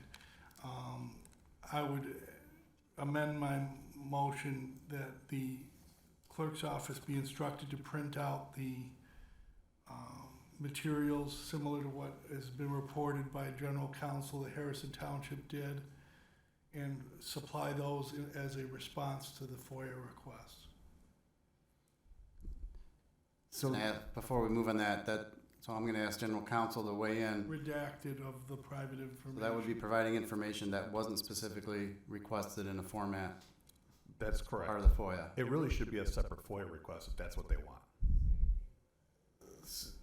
So, Mr. Chair, just by clarification of the motion, Trustee Kuzmano, your motion is to provide the information requested in the FOIA request, however, to provide it in a printed format, effectively, right? That's correct, not to provide it, because there seems to be some issue regarding privacy and source codes and other issues that these files may have information which is subject to the exemption. Mm-hmm. But as I understand Freedom of Information Act, it is to be liberally construed and the exemptions are to be narrowly construed. So, Mr. Chair, if I might suggest the possibility that the motion be, potentially be considered that, we provide the information requested under the FOIA in a printed format, if requested in a printed format. That's not what's up, that's not what's in front of us right now. That's not what's in front of the board, that's the problem. If they want that and that information, we would then review that FOIA request, and they should ask for it. We'll take it in a printed format subject to redaction. Then we would treat that as a separate FOIA request and make a determination what, if any, exemptions may or may not apply. So you're Without saying- having a formal, I wouldn't suggest to this board that you reformulate what their request is. No, in every FOIA request, it's up to the requester to ask for specific information. We don't amend on anyone's behalf, as far as I know. There's not standard or recommended practice. So, Well, I'll stand by my motion, and it's been supported, and Your initial motion, your amended, initial motion to Okay. grant the appeal, provide them with the records that they requested. okay, yes, and that has been seconded. Can I ask a question on that? Ken? To general counsel. Are there cases pending right now that could alter the Secretary of State or Department of Elections of the State of Michigan's ruling on this, or their direction to us on this? Not at this point. Well, I guess to my knowledge, but there has not been any court orders. Okay, so, No, thank you. so my question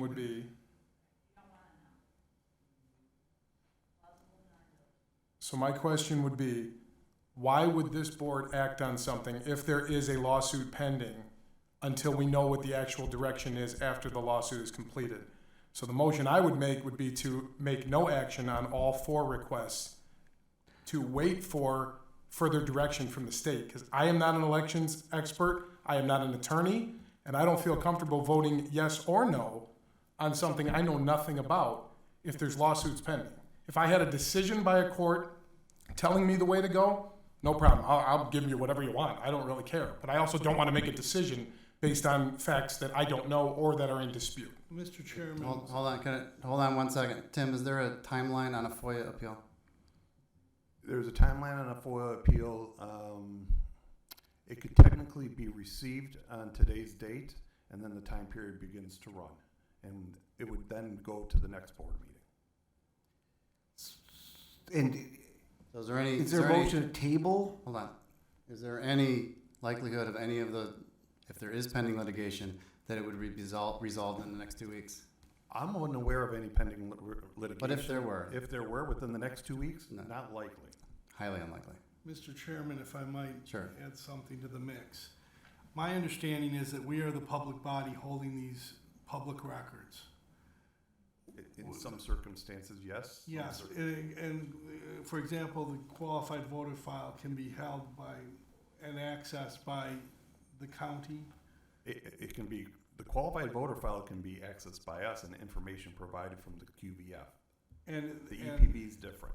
if it had been requested but through the QVF, that would have been available and responded to by the county, who's a public body holding public records, writings, and would also be accessible to the public as a FOIA request to our clerk's office, who has access to that database, To the QVF, yes. the QVF.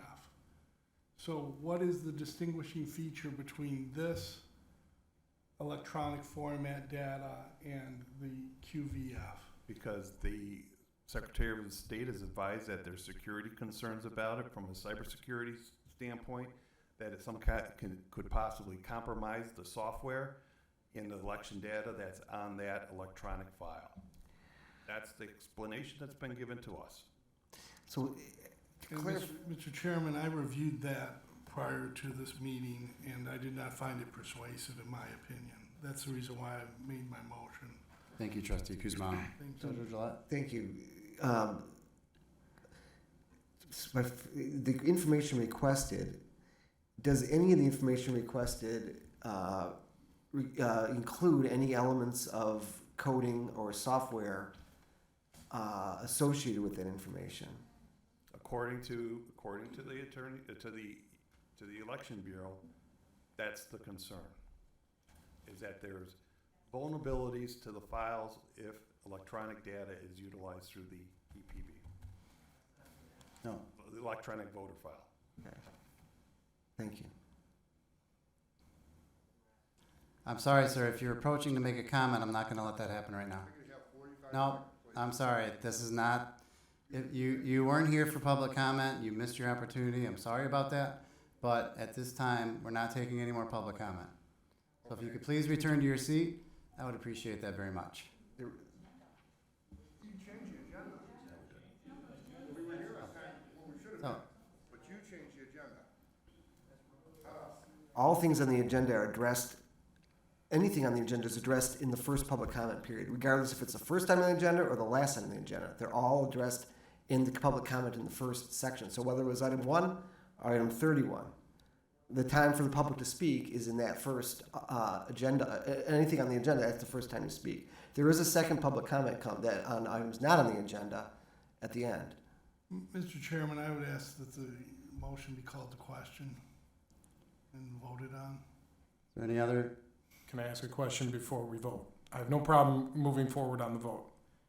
Procedurally, may I abstain? No. Because I do not want to go either way. No. Okay. Then I will be forced to vote no, because I do not feel comfortable voting yes or no. So no just upholds what's already been decided. So I just wanted to ask that question. Thank you. The question has been called, so I'm gonna call for a vote. So there's a motion by Trustee Kuzmano, supported by Trustee Nevers, to grant the appeal of FOIA 2023-067. Members, please vote.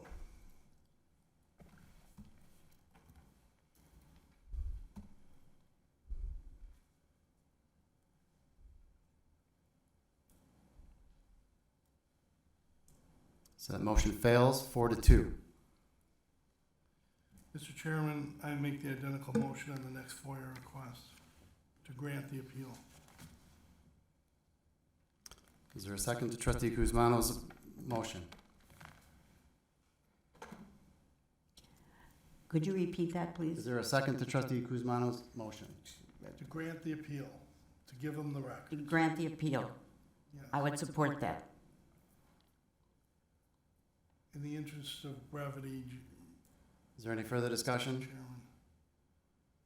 Motion by Trustee Kuzmano, supported by Trustee Nevers, to grant the appeal on FOIA 2023-068. Members, please vote.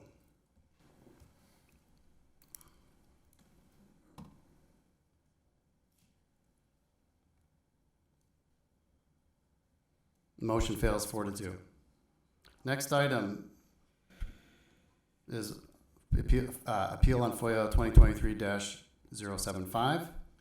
Mr. Chairman, I make the identical motion on that FOIA appeal to grant the applicants or the requesters appeal and provide the public records. Support. Any discussion? Hearing none, motion by Trustee Kuzmano, supported by Trustee Nevers, to grant the appeal of FOIA 2023-075.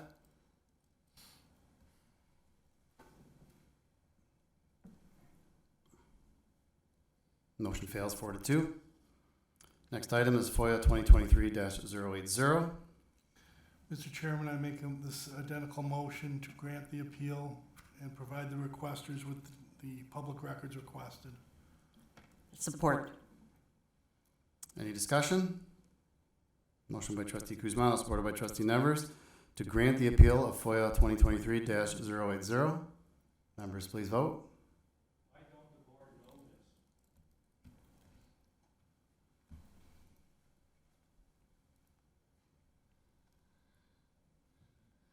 Motion fails 4-2. All right, that will take us to public comment.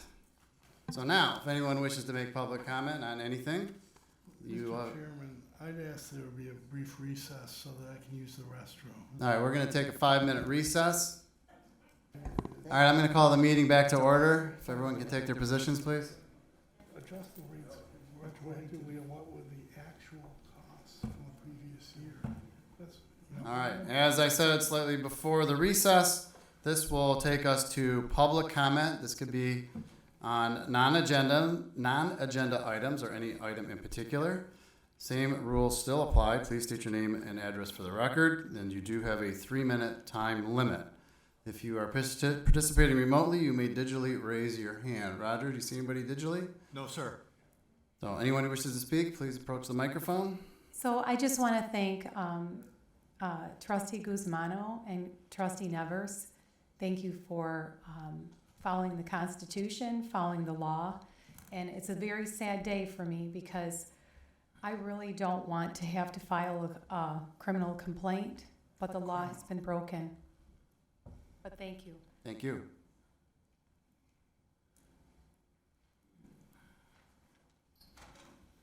Hi, my name is Roger McCauley. I live at 25173 Lac Drive, and my phone just made stupid noise.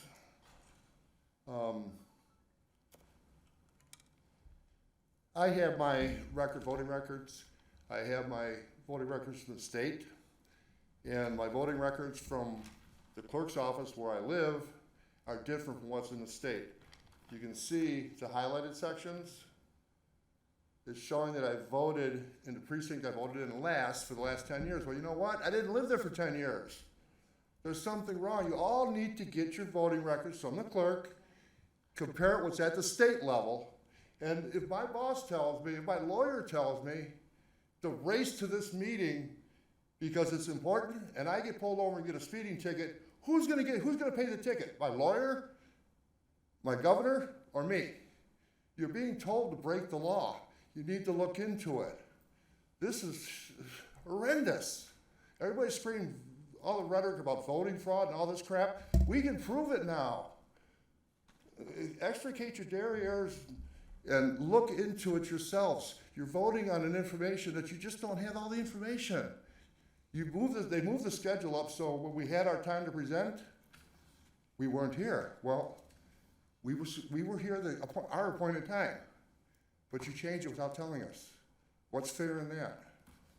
Fair and impartial elections and justice. You know, we're not getting that right now. And this scares me to death for my kids, my grandkids. You know, let's face it, it's probably going to be the still messed up system when I finally go home to be with the Lord. But after that, I want my kids to have the great country of America back again. Because right now, there's so much going on that people refuse to look at. It is scary, very scary.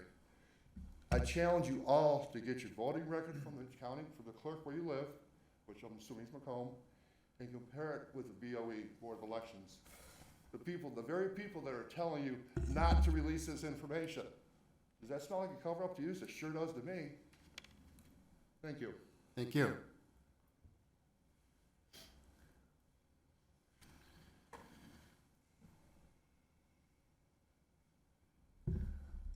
Good evening, my name is Andrew Orlando. I am a resident of Shelby Township, former resident of Macomb Township of almost 18 years. The reason I'm here is to build off of the previous gentleman's discussion relative to the discrepancies that we've discovered with some voters in their voting record. Now, the electronic poll book that we're asking for in electronic format is not software. We're not asking for software applications. We're asking for the data, which represents the old spreadsheets that we used to have at elections and you go through. So obviously, if you have to upload that data and you no longer have that data, you're uploading it because there was a change. There's a difference. The importance of having the two different pieces of data between the qualified voting files at the state and your card database and the local copy is to understand and discern those discrepancies. Again, the fact that a discrepancy exists tells me that there's a problem with the integrity, the reliability, and the durability of a database system. The gentleman from IT should understand that. You should also understand that what we're requesting is not a software application. In regards to the exemptions related to cybersecurity, again, we're not asking for access or privilege to the existing systems. We're asking for you to provide that data, right? We're asking for you to provide the data. And then we want to use that to discern and understand, is there an issue? We're not blaming anybody. We don't think there's malfeasance at this time. We want to understand what's going on so that we can come to a root cause conclusion and work as a community collectively to solve the problem and fix this going forward. We don't want to have to come back again. We're not looking to blame people And again, I applaud Mr. Guzman over here for his allegiance to the Constitution, the pledge he made, and for doing the right thing. That said, do you have any questions for me at this time? I have a background. I'm an engineer. I have a degree in electronics, computer engineering. I've done software for years. I'm telling you, I'm imploring you to understand what we're requesting, to understand what the real issues are, and why you're getting the advice you're getting. Because I don't think we're asking for anything that's out of the question.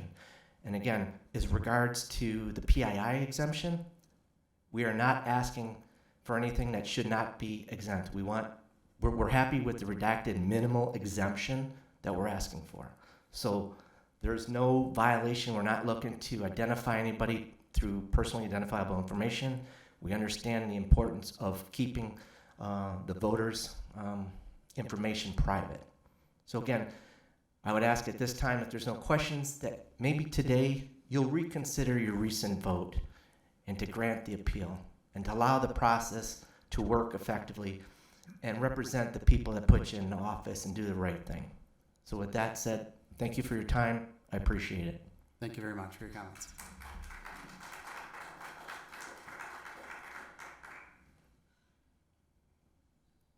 I'm back up. Didn't plan on speaking at all, and here I am a second time. Couple things. I think we're all learning things. I know I am. And for Macomb Township, you stated that the public comments are at the beginning, so we know that now. I don't see it on the agenda that is public comments at the beginning, but I can understand that we'll do that next time. Okay, sorry, I'm probably shaking because I don't do this kind of thing. I heard you speak of the ramifications, possible ramifications of not, or for Memphis, for actually approving it. Talked about maybe getting the computers, having to purchase computers. We'll see if that happens. It seems like, from what I'm understanding, the more this goes around the county, the more directives that are coming from the Secretary of State or the Election Bureau. I don't have those emails like you do, so I don't know for sure. Okay, what's my point here? So if you are following the directives, not laws, but the directives of the Secretary of State, we were at a meeting in Shelby Township, similar to this, where we were going back and forth. There was more discussion, though, with us. They said they have to deny the appeal because they don't have the record. It doesn't exist. I thought it was noticeable that you never brought that up, which is great because we should have it. But if you're following the Secretary of State's directives, their directive, I believe, was to delete that within 7 days of the election. And again, this is all new to me. I'm learning, you're learning, but that totally contradicts the denial or the purpose of the denial. Thank you. That's different even. Yep. Gary Richards, I got a similar question. Has Macomb Township destroyed the electronic poll book history files? Are they still here? So this is a comment period, it's not a discussion. Okay, well, that's a question for you to decide on, and I hope everybody reads the 244, MCL 244, that applies to the 243. The Secretary of State telling you to destroy that or not deny us because of 243 without applying 244, you're breaking the law. Okay, thank you. Is there anyone else?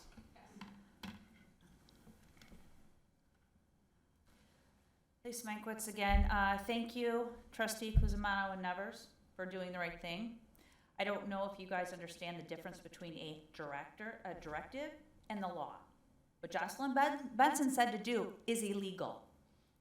She does not have that authority, and he knows it. Get better advice, because this isn't going to turn out well. Thank you. Thank you.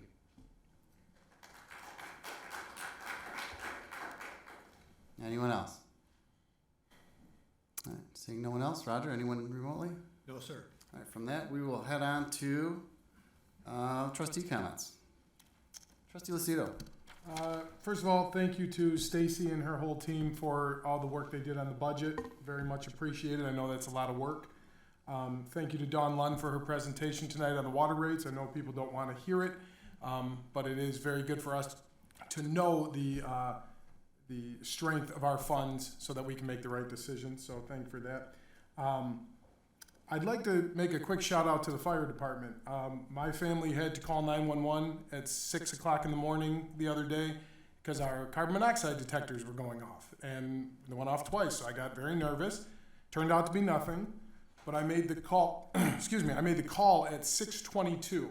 By 6:26, the fire department was on my driveway, telling me that we can go in and check to see if there's any carbon monoxide in the house. There was not, and I do appreciate that. We walked through the entire house, and I just want to say, Chief, thank you and your team for a terrific job. And like I said, 4 minutes is much faster than I was expecting, so it was really great to see that.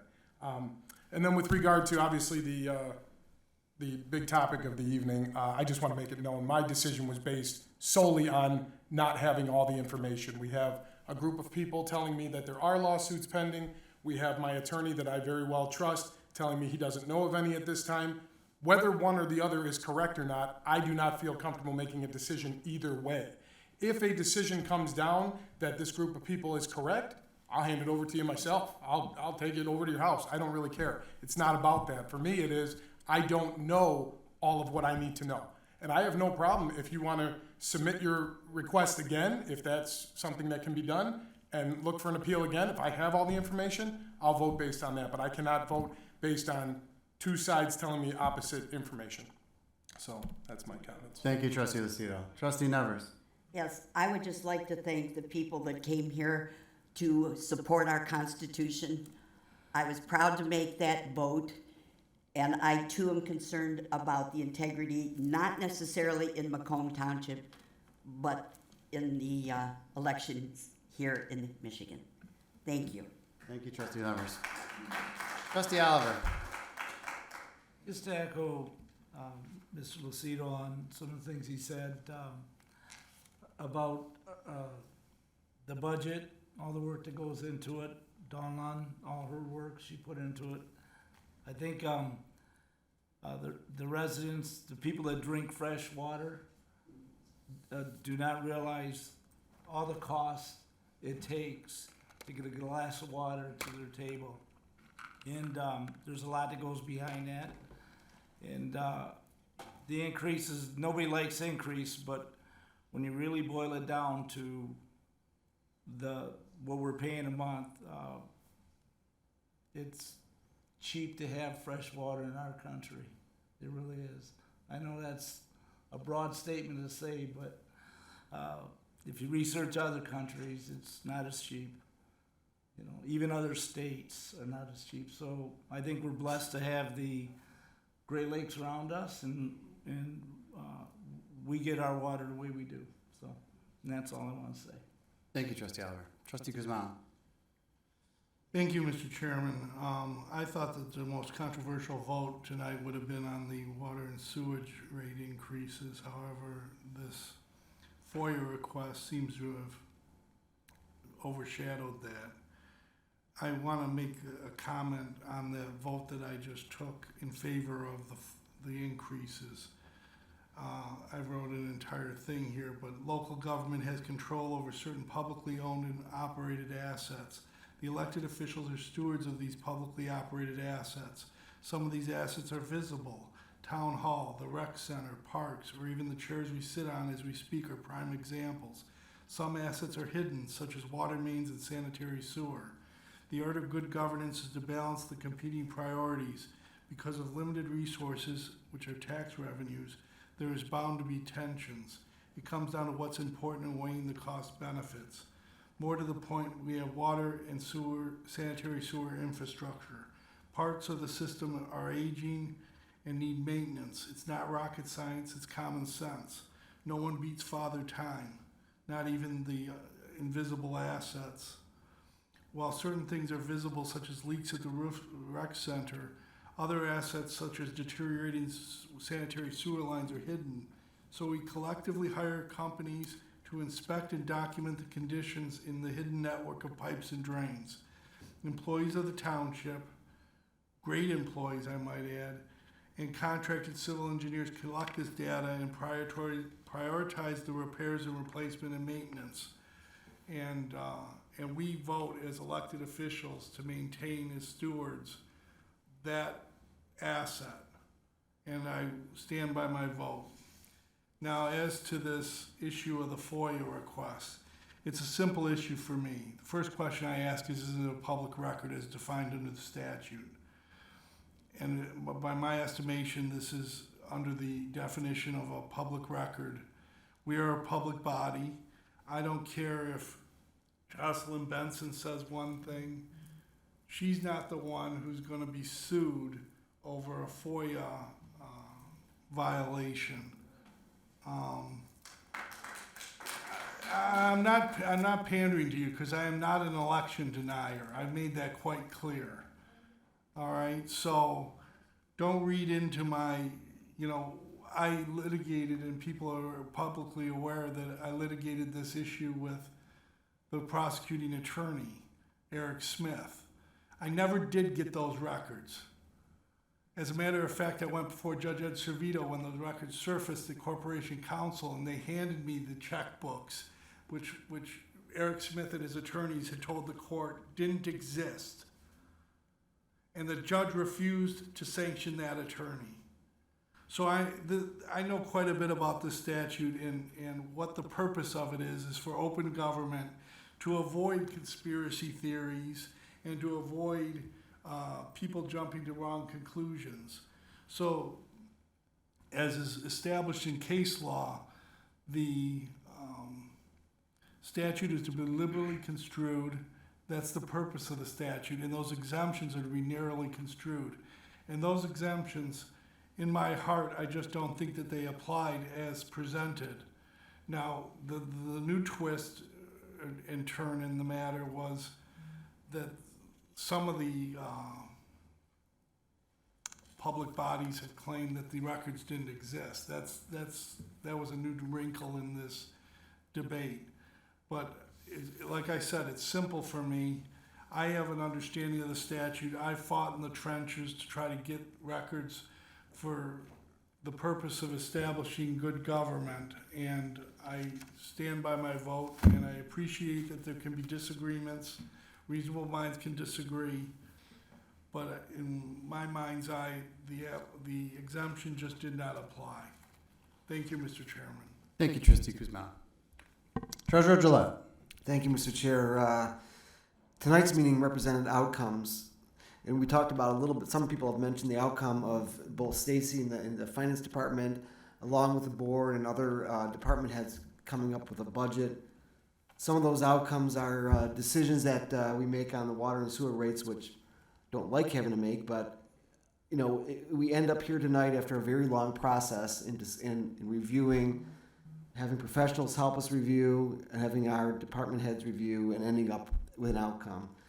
The millage rates, the tax rates, we're fortunate enough to, reduce the pension tax somewhat. We're fortunate enough to reduce the Parks and Rec tax, along with, as represented by the voters in the last election cycle, is an outcome. And I got an opportunity this afternoon to experience another outcome, and that was the outcome that we celebrated at our fire department this afternoon, where the fire department and the sheriff deputy department were able to welcome and reunite with the little girl that they saved from who had presumed drowned in the pool, that they were able to resuscitate and bring to the hospital and save her life.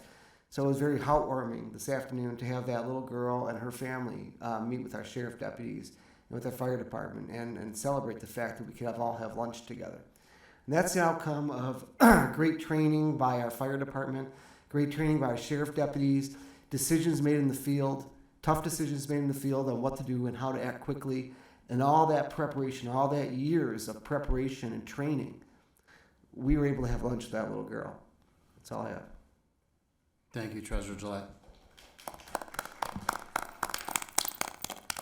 I think Treasurer Gillette's last comments were spot on. Congratulate our fire department, our sheriff's department, all the hours they put into training to know that they are there and able to make those life-saving decisions in really just extreme circumstances should be comforting to all the residents of Macomb Township. So congratulations to them. I'm sure we're going to talk more about them in the future. Couple of housekeeping matters. I want to remind everyone that we are closed next Monday, June 19th for next Monday, June 19th for Juneteenth. We will reopen again on Tuesday. Our Tons of Trucks event is coming up next Saturday, which I believe is June 24th. Starts at 10 o'clock. It goes to 1 o'clock. It's over at Seneca Middle School. If you haven't been to Tons of Trucks before, it is pretty spectacular. It draws a big crowd. We have all kinds of vehicles and everything from the sheriff's office is participating. And did we promote the special arrival sale? Did I say it? We're hoping to actually have an actual helicopter land on site, which should be a real thrill for a lot of the young kids that are coming. So What about the weather? the weather's supposed to be clear. I will double check though. You really can't. I worry about the weather with helicopters. You really got to let that go. Just can't let it go. Anyway, I encourage everyone to come out. Our staff puts a ton of work into it, and it really is well worth it. It's a really great event. As to tonight's meeting, I thank Dawn Lund for all her work. It's Stacy and her team, especially all the department heads that put in a lot of hours developing the budget. Thank you. And with that, I'll ask for a motion to adjourn. Trustee Kuzma makes a motion to adjourn. Support. Go ahead, Pete. Who's the support over there? Peter? Pete, yeah. Any discussion? Hearing none. Motion by Trustee Kuzma, supported by Trustee Lucido to adjourn the meeting. Roger, I closed my computer, so you have to vote for me. I assume that's a yes? That'd be a yes. Motion passes unanimously. This meeting is adjourned. Oh, I missed. Whoa. Who's got the 825? That was me. You didn't miss. 25, was I the last one? Nancy was 801. Everyone else was like 711. Nuts. I was 741. Holy crap. Well, you win it, Frank. I won by default. No, that's a win's a win. A win's a win.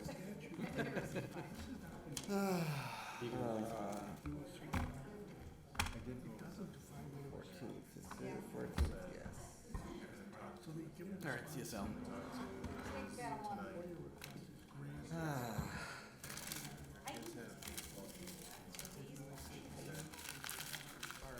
All right, I can bring this home.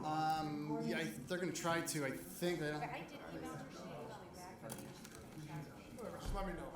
I'll keep Monday open just in case.